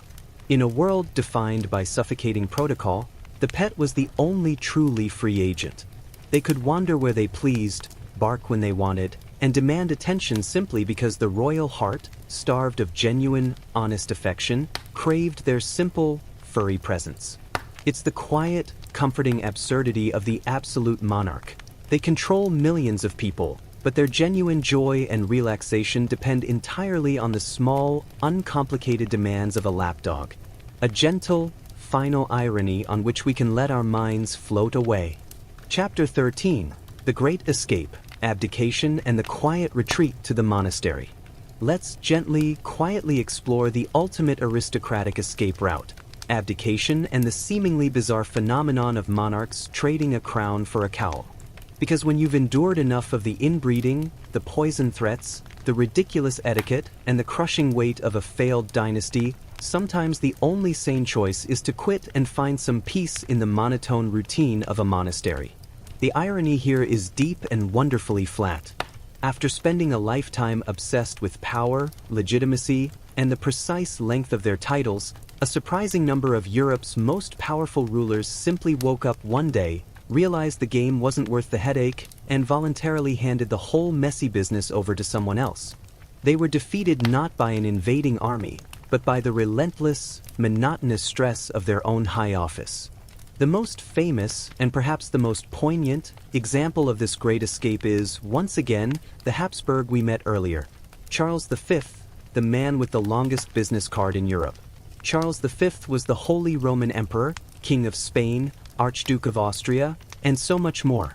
He inherited a vast, sprawling empire that was, by the 16th century, truly global. He was the most powerful man in the world, and his reign was a constant, exhausting struggle against the Protestant Reformation, the expansion of the Ottoman Empire, and the endless, internal politicking of his own noble cousins. He spent his entire adult life traveling constantly, from Spain to Germany, from Italy to the Low Countries, trying to personally manage a territory that was physically unmanageable in the age of horses and bumpy roads. He was a micromanager on a continental scale, and it slowly, quietly destroyed his health. He was afflicted with the classic diseases of the elite: severe gout, which left him often unable to walk, chronic fevers, and the digestive problems that plagued all sugar-eating royals. He was physically a wreck, emotionally exhausted, and deeply cynical about the possibility of achieving true peace or unity in his vast domains. So, in a series of solemn, incredibly dull ceremonies in 1555 and 1556, Charles V performed the ultimate pivot. He abdicated. He handed the Spanish crown and its massive overseas empire to his son, Philip II, and the imperial title to his brother, Ferdinand. having surrendered the most powerful titles in the world, where did he go? Not to a grand palace on the French Riviera. He retired to a tiny, quiet house next to the remote monastery of Yuste in western Spain. His last years were spent in an utterly flat, monotone routine. He indulged his few, strange hobbies. He continued his obsession with clocks. He reportedly kept hundreds, trying to get them all to chime at the same exact second, a final, futile attempt to bring order to chaos. He followed the monks' routines, dedicating himself to quiet piety, and of course, he continued to overeat rich, savory food, which, naturally, exacerbated his crippling gout. The great emperor, whose word once shook Europe, spent his final years being wheeled around his garden, arguing with monks, and eating so much spicy food that his physician reportedly begged him to stop. His death, a few years later, was a quiet, almost forgotten whimper. The greatest ruler of his age was defeated, ultimately, by his own metabolism and the sheer impossibility of his job. He chose the monastic timetable over the imperial one, seeking a peace that only the quiet routine of devotion could offer. This desire for escape wasn't just limited to the exhausted winners. It also applied to the politically doomed. Think of Queen Christina of Sweden. She inherited the throne as a child in the 17th century and was fiercely intelligent and rigorously educated. But she despised the formality, the militarism, and the religious rigidity of her own Protestant court. She had no desire to marry and produce the necessary heir, the ultimate failure of dynastic duty. So, in 1654, she, too, abdicated, a truly shocking move for a young, reigning queen.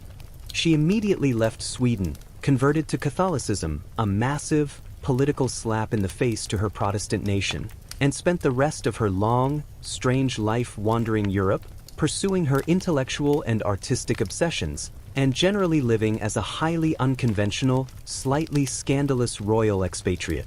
She gave up the crown to gain the only thing royalty truly lacked: personal, unmonitored freedom. She preferred the role of a brilliant, erratic socialite to the crushing, administrative burden of being a queen. The pattern is a gentle, recurring theme in royal history: when the rules become too tedious, the inbreeding too noticeable, or the pressure to produce a baby too high, the only viable choice left is surrender. The abdication to the monastery, or the flight to the bohemian life, represents the ultimate, ironic victory against the rigid, suffocating system of inherited power. The monarch finds peace not in their victory, but in their deliberate, conscious failure to continue the dynastic performance. They shed the endless, boring duties and the bloated titles, exchanging them for the simple, quiet anonymity of a cloister or the bizarre, unconstrained freedom of exile. The greatest power, in the end, was the power to walk away. Chapter 14: The Imposter Syndrome, Royal Body Doubles and Secret Identities. Let's gently move on to an aspect of royal life that blends high paranoia with pure, theatrical absurdity: the use of royal body doubles and the obsession with secret identities. Because when you are the ultimate symbol of the state, your physical safety is constantly at risk, but so is your desire for a quiet, unguarded life. The solution? Hire someone else to be you, or just sneak out the back door in a disguise. This is the ultimate expression of aristocratic vanity and fear, delivered with a quiet, snarky undertone. They desperately wanted the absolute power of the crown, but none of the inconvenient duties, and certainly none of the lethal threats, that came with it. The most common and most politically necessary use of a double was for pure physical security.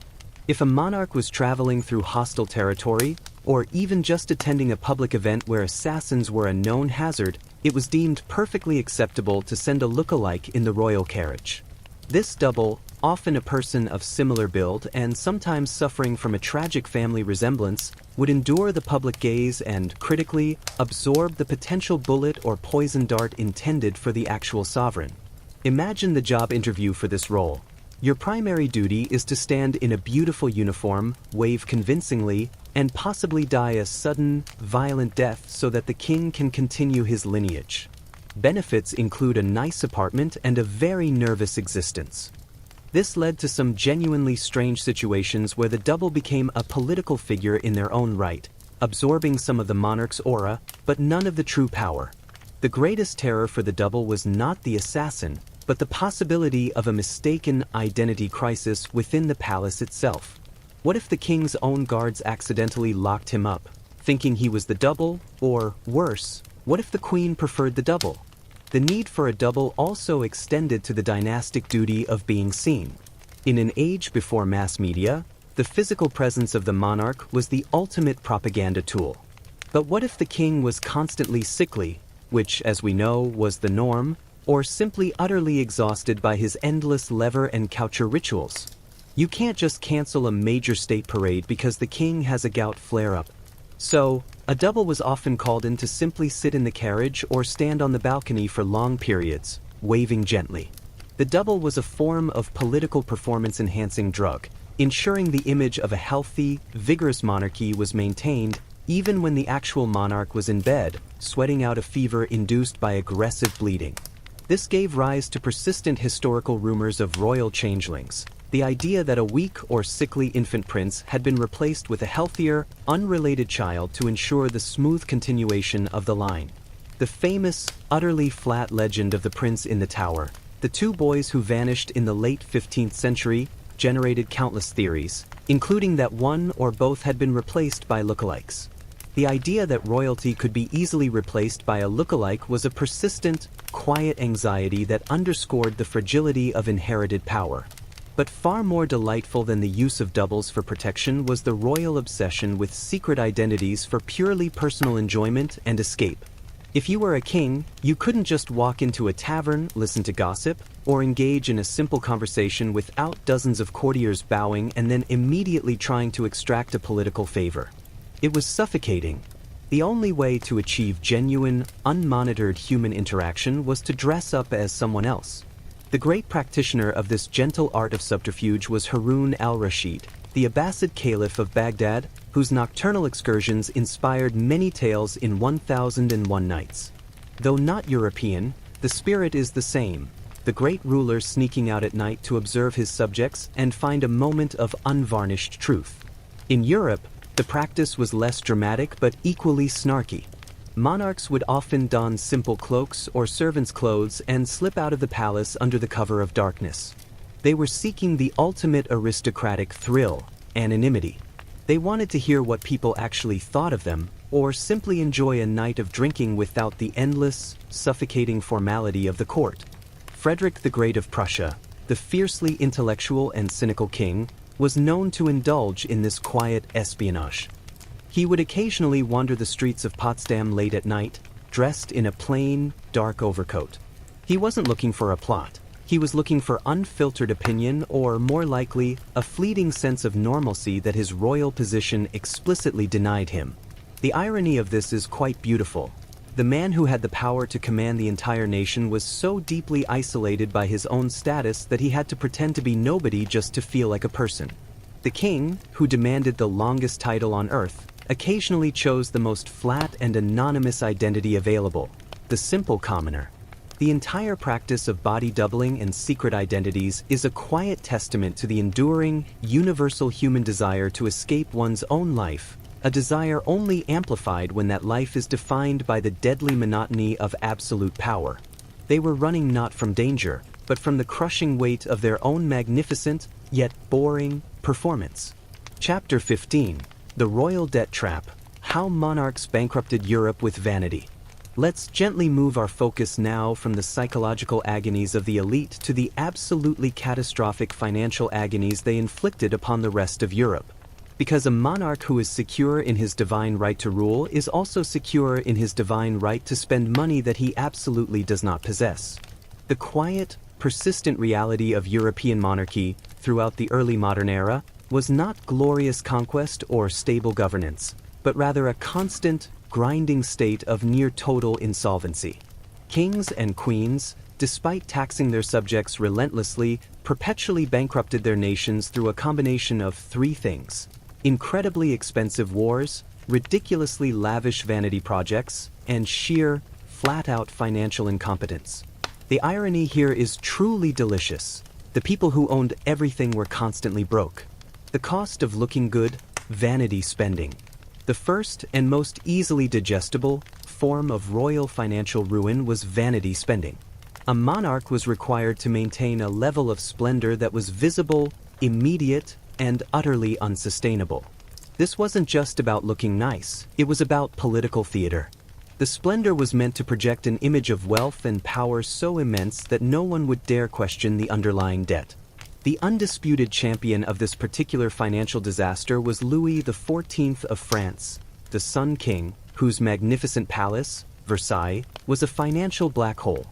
Versailles was not just a house, it was a multi-billion-dollar, in modern terms, project designed to solidify absolute power and force the nobility into that crippling etiquette trap we discussed. The cost of its construction was staggering, stretching the limits of the French treasury for decades. But the real, continuous financial horror was the upkeep.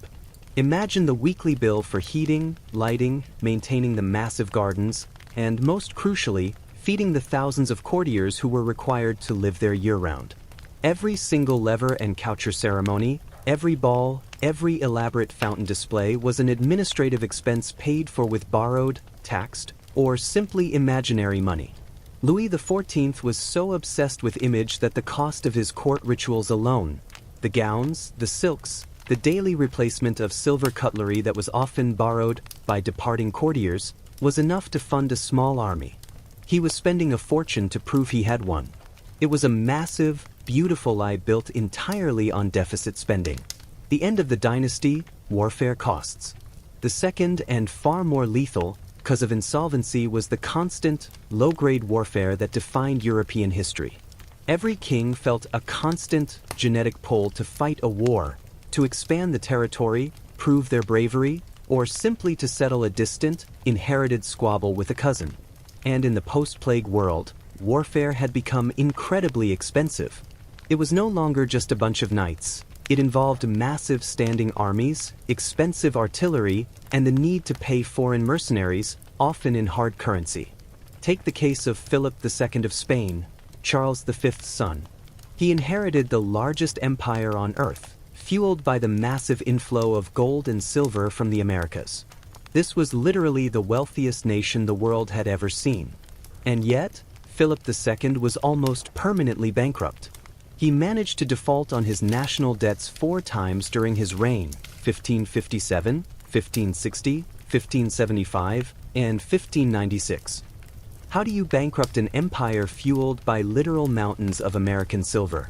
The Armada. He spent astronomical sums building the Spanish Armada, the massive fleet intended to invade England and punish the upstart Elizabeth I.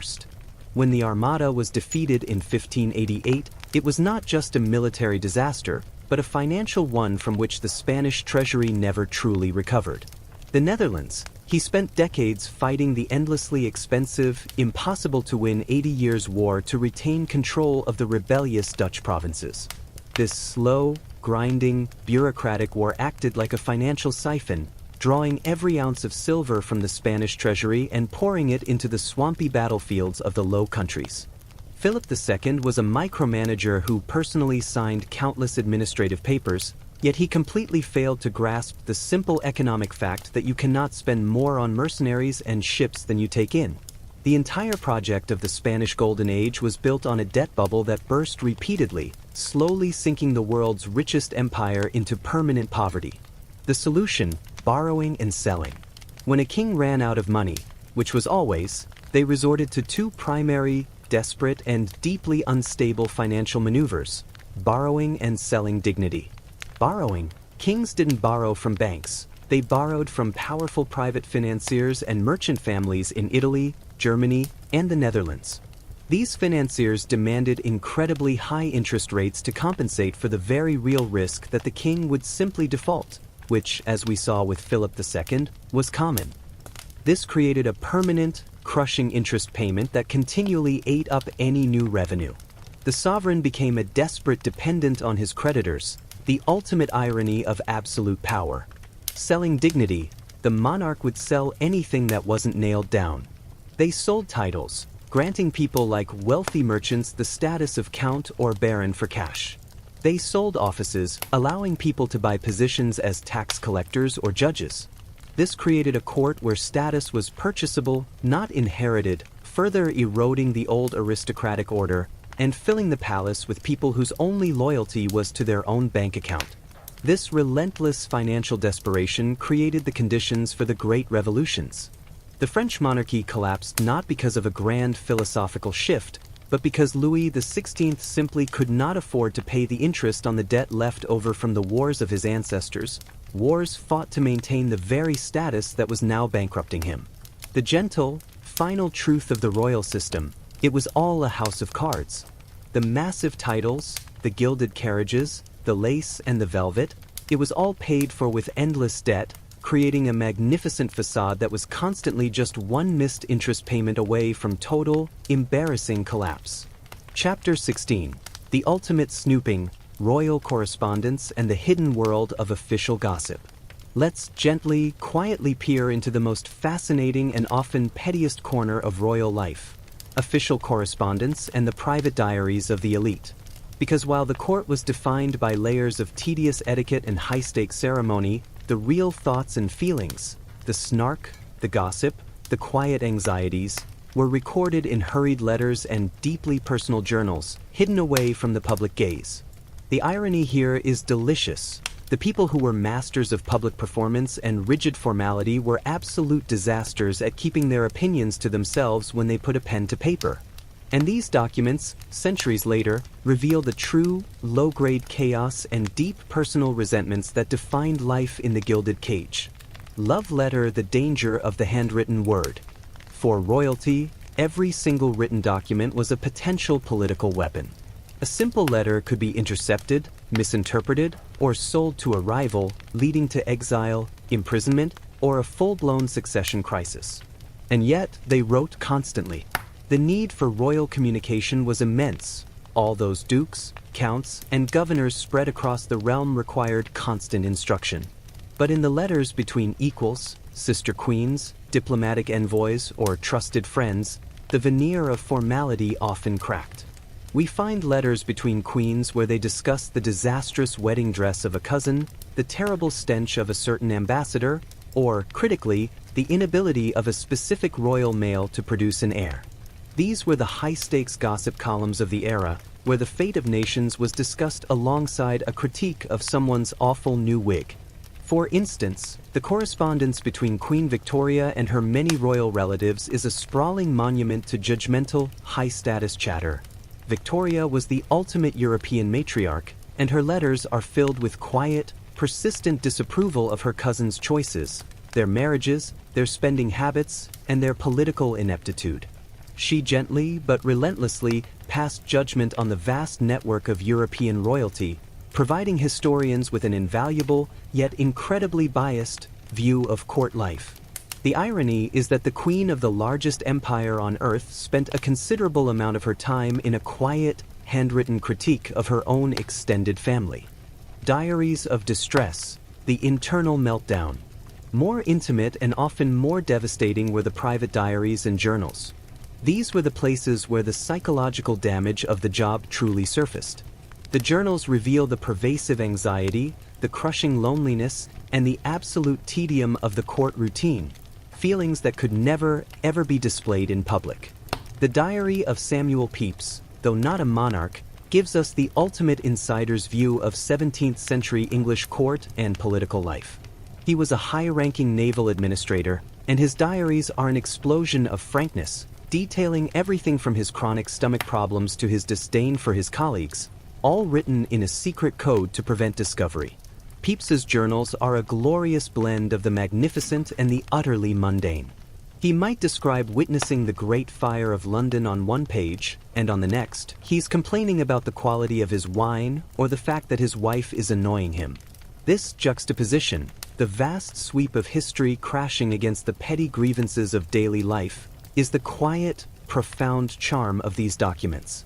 They strip the formality away and reveal the royal era for what it was: a high-stakes, extremely tiring existence. Zippermouth faced the power of unofficial information. Courtiers and royals learned that official channels were always lying. The only trustworthy information was the gossip, the unverified, often malicious rumors passed through private letters and whispered in back rooms. Therefore, the ability to collect, interpret, and act upon this unofficial information was a critical political skill. The court became a vast, passive-aggressive surveillance state, where everyone was subtly watching everyone else. A casual mention in a letter about the king's slight limp might signal a relapse of gout and a coming political weakness. A note about the queen spending too much time with a certain foreign envoy might signal a secret alliance. The entire system was built on subtext. The letters and diaries were the only places where the text and subtext aligned, giving us a clear picture of the psychological toll of court life. The flat, final truth is that for all the ceremony, the real power often resided not in the gilded throne, but in the small, locked box containing the monarch's latest, snarkiest thoughts on his political rivals, his sickly children, and his cousin's truly dreadful taste in velvet. These documents are the quiet revenge of the powerless against the facade of absolute authority, revealing that underneath the longest title and the biggest palace, there was often just an anxious, gossipy person who was thoroughly fed up with their job. Chapter 17. The Gilded Corpse, Royal Funerals and the Cult of the Macabre. Let's gently, quietly drift toward the final, great aristocratic performance, the royal funeral. Because when a monarch died, the spending didn't stop, the political maneuvering intensified, and the sheer absurdity of court ritual reached its glorious, macabre peak. The living had to suffer through the tediousness of the court, but the dead were given a performance worthy of a Broadway production, all paid for, naturally, with a perpetually empty treasury. The irony here is truly profound. These people who spent their lives terrified of death, poisoning, and plague often spent more on the ceremony surrounding their corpse than they did on medicine or education for their living subjects. Crown the lying-in state, a final vanity project. The funeral process began with the elaborate lying-in state, where the deceased monarch, or sometimes a highly detailed effigy of them, was put on public display. This was not a quiet viewing. It was a massive, weeks-long spectacle of wealth and power. The room would be draped entirely in black velvet, requiring staggering amounts of expensive fabric. Hundreds of candles would burn constantly, demanding round-the-clock attention from weary courtiers. The sheer, overwhelming darkness and smell of wax was the primary atmosphere, a suffocating, gentle reminder of the finality of power. The ultimate focus of this display was the effigy. Because royal corpses often didn't handle the heat or the duration of these long ceremonies well, especially if they'd been aggressively bled and purged right before death, a detailed, life-sized wax figure was often dressed in the monarch's most splendid robes and jewelry, complete with a gilded crown. This wax figure was, in many ways, the final, perfect body double, able to lie perfectly still, never complain, and, critically, never decompose. This was the monarch's final, most expensive vanity project. The message was clear: even in death, my image is magnificent and my wealth is endless. The effigy preserved the political fiction of a perfect, undying monarchy, even as the biological reality lay rotting a few feet away. Coffin, the perpetual funeral, endless mourning. The period of official mourning was another spectacular, tedious financial burden. Everyone at court, from the highest duke to the lowliest footman, was required to wear black for months, sometimes an entire year. This wasn't just wearing a simple black dress. It meant purchasing an entirely new, elaborate wardrobe of thick, expensive mourning cloth. For the courtiers, already crippled by debt, this was a massive, sudden financial imposition, all dictated by the arbitrary sadness of the new sovereign. Every visible detail had to conform to the strict rules of mourning, turning the entire court into a monotonous, walking sea of black velvet and repressed emotion. This endless, mandated sadness served a quiet political purpose. It neutralized the court. While everyone was busy finding the correct shade of black crepe and following the elaborate mourning protocol, they couldn't be efficiently plotting against the new ruler. The funeral ritual was, therefore, a massive, expensive political holding pattern. Skull, the secret burial, and the 3 hearts. The actual burial process was often the most bizarre and macabre ritual, especially for the Holy Roman emperors and French royalty. In many cases, the body was not buried whole. Instead, the royal corpse was subject to the gruesome, complicated process of separate burial. The body might be divided into 3 parts, each receiving its own expensive, formal casket and burial site. The heart, often removed, embalmed, and placed in a small, ornate silver or gold casket, and buried separately in a specific church or chapel dedicated to royal hearts. The intestine/viscera, guts removed, placed in a jar, and buried in another, different location. The body, embalmed and placed in the main sarcophagus. This practice, which seems horrifyingly strange to us, was a form of hypersacralization. It allowed the deceased monarch to be physically present and prayed for in multiple holy locations, maximizing their chances of salvation. It was the ultimate genetic anxiety meeting the ultimate financial resource.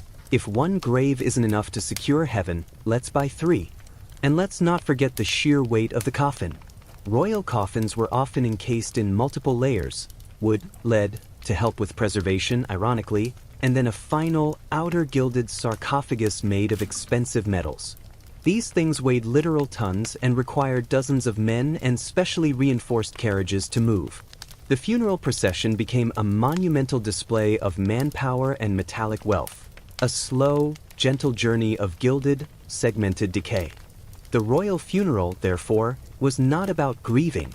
It was the final, most complete expression of the aristocratic mindset: maximal expense, maximal etiquette, minimal genuine feeling, and an utterly bizarre, unwavering faith in the political power of a very, very heavy, divided corpse.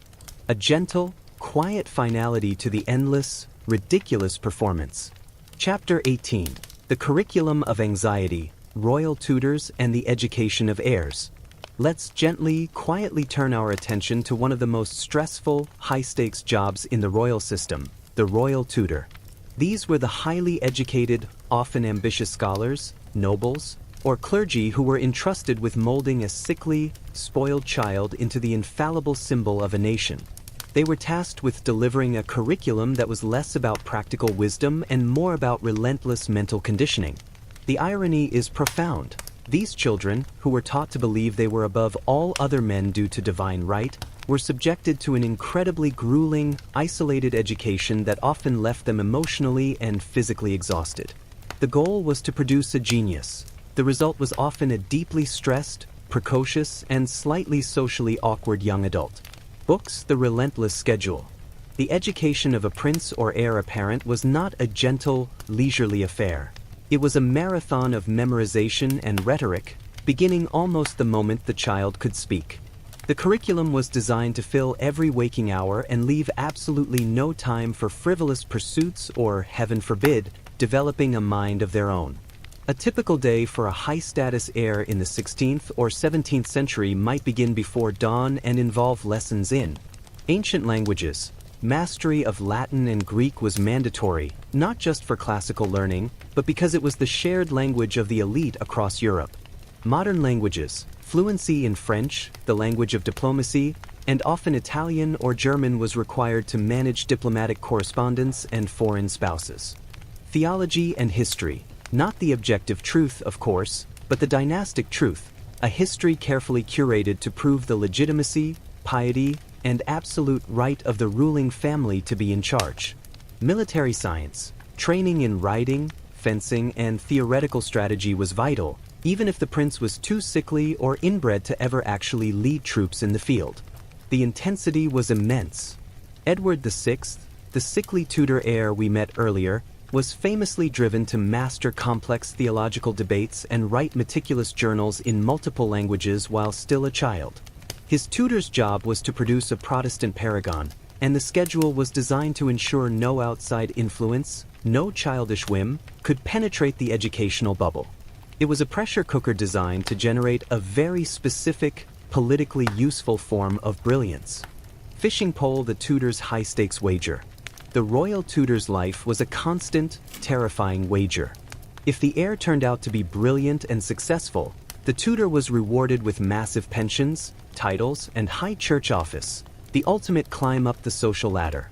However, if the heir turned out to be weak, rebellious, or worst of all, stupid, the tutor could be dismissed in disgrace, blamed for the failure of the dynasty or, in extreme cases, punished.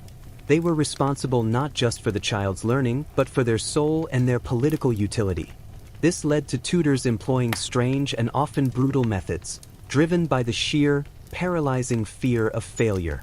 Saint Simon, the famous memoirist, noted the intense, subtle psychological warfare waged between the tutor and the heir, both aware that the child held ultimate future power, but the tutor held present authority. The tutor had to be firm enough to command respect, but gentle enough to avoid creating a bitter, resentful future king who might send him to the tower years later. It was a tightrope walk over a yawning chasm of political ruin. Man facepalming the curriculum of contradiction. The strangest aspect of royal education was the fundamental contradiction at its core. The heir was taught the greatest works of classical philosophy, Plato, Aristotle, Seneca, works that often championed republican ideals, meritocracy, and the dangers of tyranny. They were taught to admire the virtues of the ancient Roman citizen. Yet, immediately after these lessons, they would be told that their own power was absolute, inherited by God, and completely immune to the opinions of the common people. They were taught how to run an army and govern a nation, but they were kept in a bubble of isolation, completely shielded from the actual sight, sound, and smell of the real world. They were learning about taxation and economics through abstract texts while never once seeing how a tax was actually collected or how a market truly functioned. This disconnect created some of the most emotionally stunted and politically inept rulers in history, monarchs who were theoretically brilliant, capable of quoting Cicero in Latin, but utterly incapable of making a practical, real-world decision that affected a peasant. They were educated to be symbols, not administrators.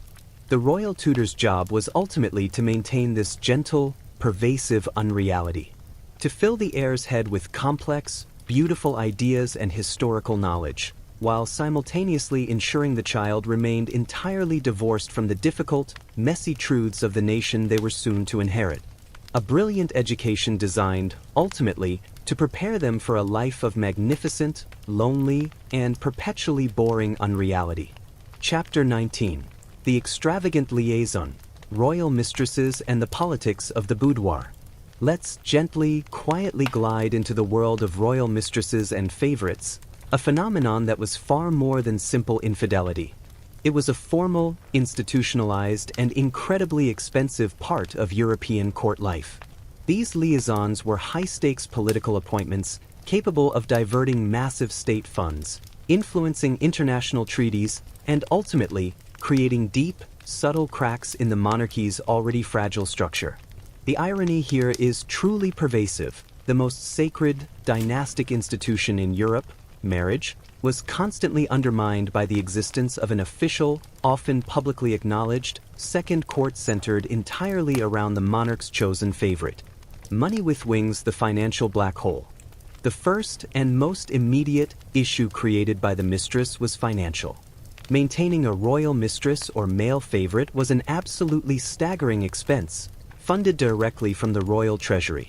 These individuals had to be housed in magnificent style, often in palaces gifted by the king. They required massive retinues of servants, endless supplies of the finest silks and jewels, and regular, enormous cash gifts to maintain their status. The money spent on one single, favored mistress could often fund an entire company of soldiers for a year. Louis XV of France provides a perfect, sleepy example of this financial drain. His most famous mistress, Madame de Pompadour, was not just a passing fancy. She was a major political and cultural force for 2 decades. She was intelligent, cultured, and utterly extravagant. She was given countless titles, immense private apartments at Versailles, and essentially became the king's chief political confidant, steering appointments and guiding foreign policy. The cost of maintaining her lifestyle, her homes, and the political patronage she dispensed was a massive, continuous drain on the French budget, right alongside the costs of war and Louis's other mistresses. The king and his finance ministers were constantly inventing new, desperate ways to pay for the mistress's next elaborate gown or her newly commissioned palace wing. This created a profound, quiet resentment among the French people, who understood perfectly well that the poverty they endured was often being spent on the luxe life of an unelected woman who slept with the king. The mistress became the physical embodiment of aristocratic waste and a major psychological trigger for the eventual, massive social upheaval. Crossed swords, the politics of pillow talk. The power of the mistress was rooted in her access to the king's private hours, which were, ironically, the only hours a monarch was truly relaxed and unguarded. Courtiers, ambassadors, and petitioners quickly realized that the fastest route to the king's attention was often through his mistress. She became a gatekeeper, a second channel of authority that bypassed the tedious formal hierarchy of the court. A courtier seeking a promotion or a foreign envoy seeking a favorable treaty would pay enormous bribes or offer lavish gifts to the mistress in exchange for a few whispered words to the king while he was putting on his dressing gown. The coucher ritual was still being observed, but now with a side of pillow talk. This created a massive, parallel system of bribery and influence. The formal government might be run by a cabinet, but the actual government was often run through the boudoir. The mistress became the leader of a massive faction, elevating her friends and family to high office and crushing her rivals, often the poor, neglected queen. This constant, high-stakes political maneuvering within the bedroom added yet another layer of stress and instability to the court. The king might wake up having promised one position to a minister and another, contradictory position to his mistress, leading to diplomatic chaos that had to be quietly, monotonously cleaned up by the overwhelmed civil service. Broken Heart, the quiet tragedy of the queen. The existence of the official mistress provided the ultimate, continuous humiliation for the queen. The royal marriage was, as we know, purely a transaction. The queen's job was to produce the heir. Once that was done, or failed to be done, which was equally tragic, her role often devolved into a formal, highly restricted ceremonial duty, while the king pursued his affection elsewhere. The queen was forced to maintain an impossible, flat dignity, often having to politely interact with the woman who occupied the only place she truly desired, her husband's genuine affection. This relentless emotional torture contributed to the deep sadness, the nervous tension, and the occasional outright rebellion that characterized many queens' lives. The mistress, therefore, was not just a sign of infidelity, she was a living, breathing institutionalized insult to the queen's dignity, a massive fiscal drain, and a profound destabilizer of the formal power structure. She was the ultimate symbol of the aristocratic privilege, the absolute right to have your emotional needs met, even if it bankrupted the nation and humiliated your legitimate spouse. A gentle, sad, and entirely absurd tradition. Chapter 20. The Battle Against Stench, Royal Hygiene and the Reign of Perfume. Let's gently move from the highly expensive political stench of the royal mistress to the very real, very pervasive physical stench that defined European court life for centuries. Because despite all the gold, the velvet, and the ridiculously long titles, the European elite often lived in a state of quite spectacular uncleanliness. The irony here is truly rich. The people who obsessed over the purity of their bloodlines actively avoided the purity of water. They feared water, especially hot water, which was commonly believed to open the pores, making the body vulnerable to disease and, ironically, the very plagues they so desperately tried to avoid. This fear, combined with a lack of sanitation, led to a pervasive, low-grade olfactory assault that required massive amounts of perfume to mask. Person taking bath, the fear of the bath. For centuries, across most of Europe, the ritual of the bath was treated with suspicion, if not outright terror. Full immersion in water was rare, reserved mostly for medical treatment or ritualistic cleansing, rather than simple hygiene. Instead of bathing, the common, accepted practice was what we would now call dry cleaning. This involved vigorously rubbing the body with clean linen cloths, often scented with perfume, to remove surface dirt and oil. Clothes were considered the primary barrier against the external world, and therefore, changing one's shirt was far more important than washing one's skin. Royal personages changed their incredibly expensive linen shirts and undergarments daily, sometimes multiple times a day. The fresh linen was meant to absorb the sweat and oils, which were then removed when the garment was sent for washing. The problem, of course, is that while the clothes were cleaner, the skin and hair were perpetually coated in accumulated oils, dirt, and old perfume. This created a steady, underlying bass note of aristocratic funk. This was often combined with the general state of the palaces themselves. Versailles, despite its beauty, housed thousands of people, and the sanitation was, to put it mildly, abysmal. There were no proper indoor toilets, and courtiers often relieved themselves in stairwells, fireplaces, or just outside, behind a convenient curtain. The official policy was to simply clean it up later, which was often done imperfectly. This meant that the grand, gilded halls of power were constantly saturated with the quiet, continuous background odor of human waste and general filth. The reign of the perfumer.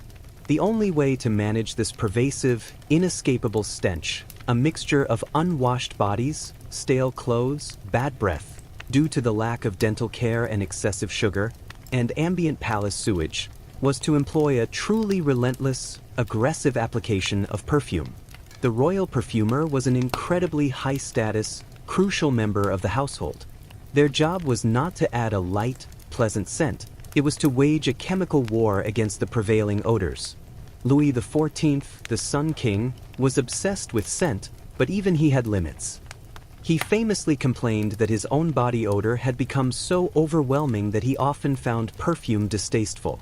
But for most of the court, the louder, the heavier, and the more complex the perfume, the better. They were literally layering expensive chemicals over decay. The favored scents were often heavy, animal-based musks, derived from creatures like the musk deer or the civet cat, mixed with powerful botanicals like cinnamon, rose, and ambergris, a substance derived from the digestive system of sperm whales. These were the most expensive substances in the world, and they were slathered onto everything. The body, applied directly to the skin, hair, and clothing. The clothes, garments were often scented before being worn. The palace, perfume was constantly burned in censers and sprinkled on curtains and floors to counteract the underlying palace smell. Red Apple, the portable defense. This obsession with masking odors led to the widespread use of the pomander. This was a decorative object, often made of precious metals like silver or gold, designed to be carried or worn. It contained a mixture of strongly scented substances, herbs, spices, and dried flowers, and its sole purpose was to act as a personal, portable shield against the overwhelming stench of the crowd. The most fashionable courtiers would constantly hold the pomander up to their nose during public gatherings, subtly but visibly, signaling their refined status and their disgust with the surrounding air quality. It was a social tool, a medical defense, and a tiny, gilded act of defiance against the olfactory reality of their own filthy lives. The final, gentle irony of royal life is that the very same wealth and status that allowed them to live in palaces and wear gold-embroidered silk also ensured they lived in constant, profound smelliness. They spent a fortune to smell slightly less terrible than their less fortunate neighbors, resulting in a society where the rich were constantly recognizable not just by their jewels and titles, but by the heavy, cloying cloud of expensive, layered perfume that followed them everywhere. A quiet, yet profound, atmospheric contradiction. Chapter 21. The Court Occult, Royal Superstitions and the Reliance on Charlatans. Let's gently, quietly glide from the overwhelming stench of the court into the equally murky, confusing realm of royal superstitions and occult beliefs.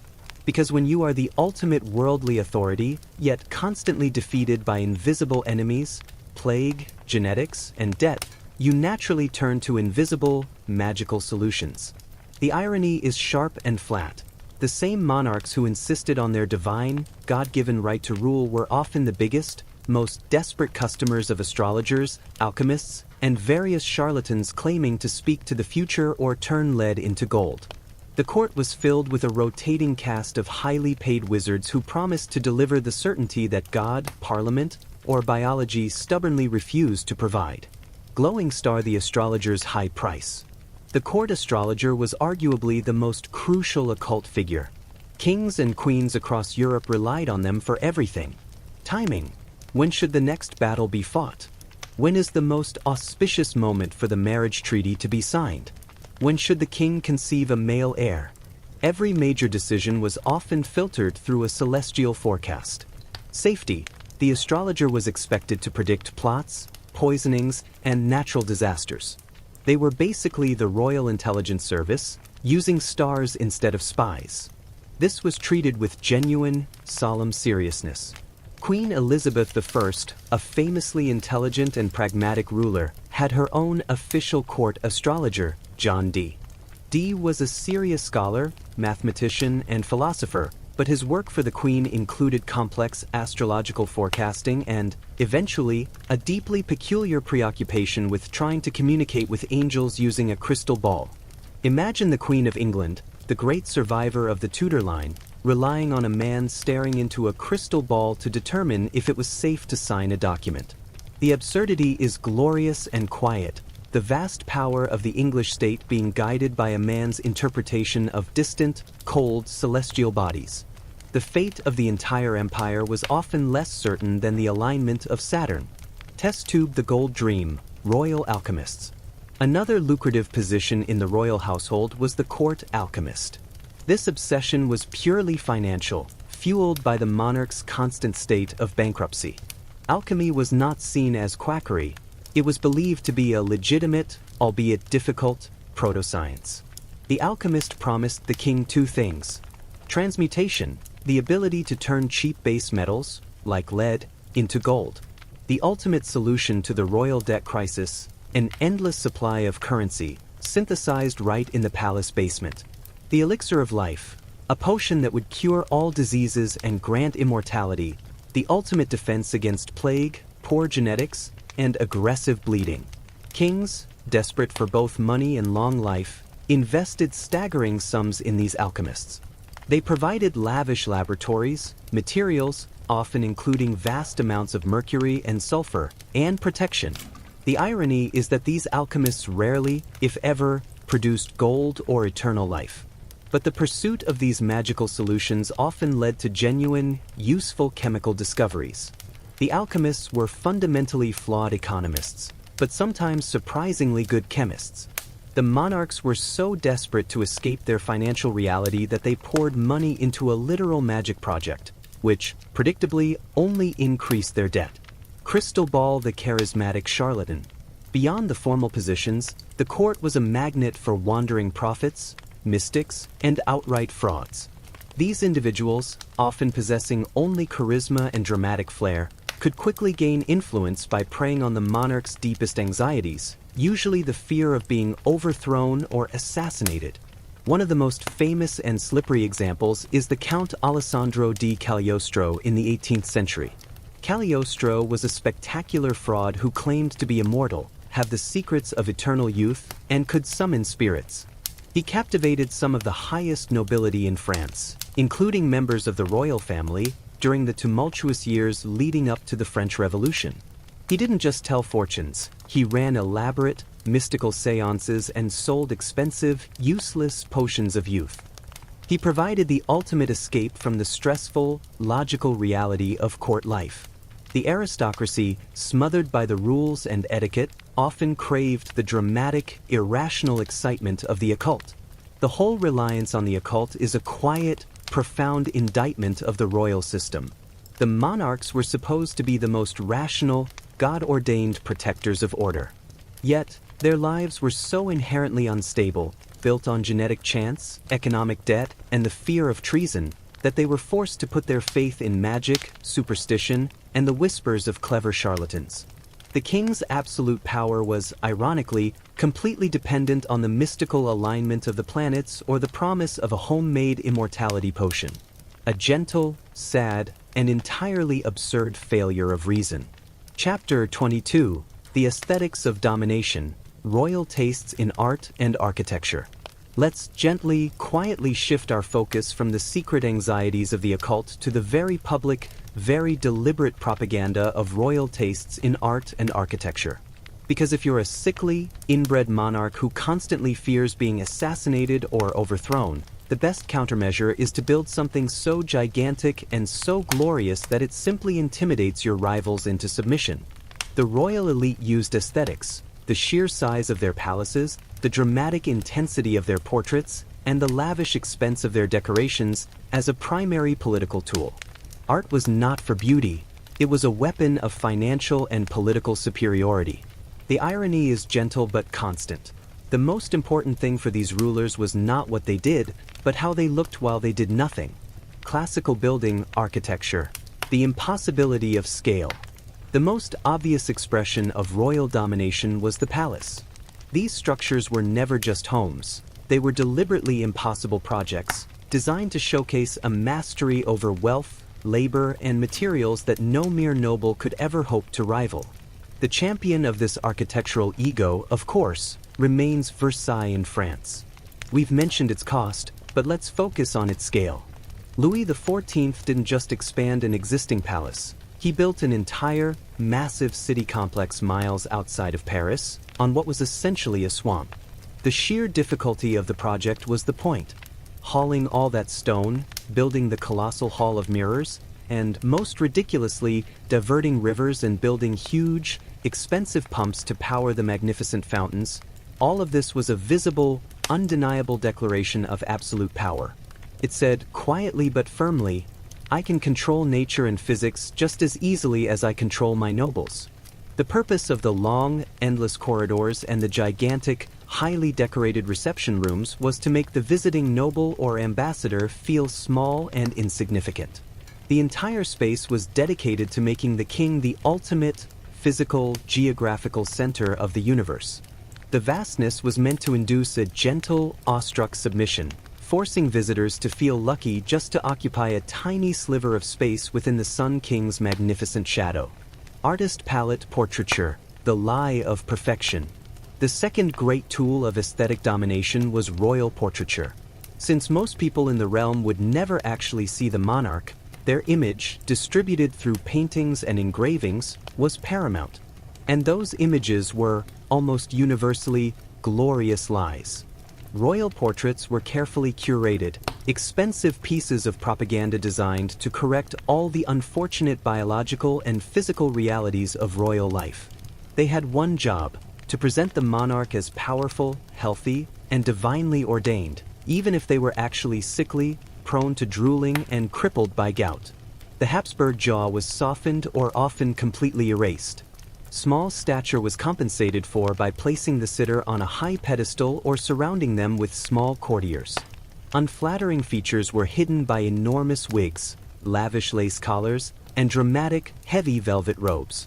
The portraits of Louis XIV, for instance, always showed him looking impossibly vigorous, even into his advanced, disease-ridden old age. He was often depicted in full regal costume, showing off his famously excellent legs, a great point of pride for the Sun King. The paintings were not mirrors, they were aspirational documents, showing the king as he wished to be seen by God, history, and his terrified subjects. The power of the portrait was that it offered an enduring, flat, perfect image of the ruler, impervious to the plagues, the fevers, and the constant stress that ravaged the living person. Glowing star status symbols, the gilded object. Finally, the sheer cost of the objects surrounding the monarch served as constant, subtle financial terrorism. A royal bedroom wasn't just furnished, it was filled with incredibly expensive, non-functional items, massive silver tables, carved gilded wood paneling, and fabrics so rich and delicate that they were almost painful to touch. The purpose was not comfort, as we know, palaces were drafty, smelly, and uncomfortable. The purpose was to signal unlimited resource availability. Every inch of wall, every piece of furniture, was shouting, "Look how much money I can afford to waste on things that simply look good." The highest compliment that could be paid to a monarch's taste was not that their palace was beautiful, but that it was expensive. The aesthetics were purely transactional, representing a financial flexing that was, ironically, often paid for with the endless debt we discussed. The entire aesthetic project of royalty, from the palace to the portrait, was a quiet, relentless campaign of overwhelming visual evidence. It was a massive, collective effort to distract the eye and the mind from the weak genetics, the bad hygiene, the empty treasury, and the overwhelming fear of failure that lurked just beneath the gilded surface. A gentle, magnificent deception,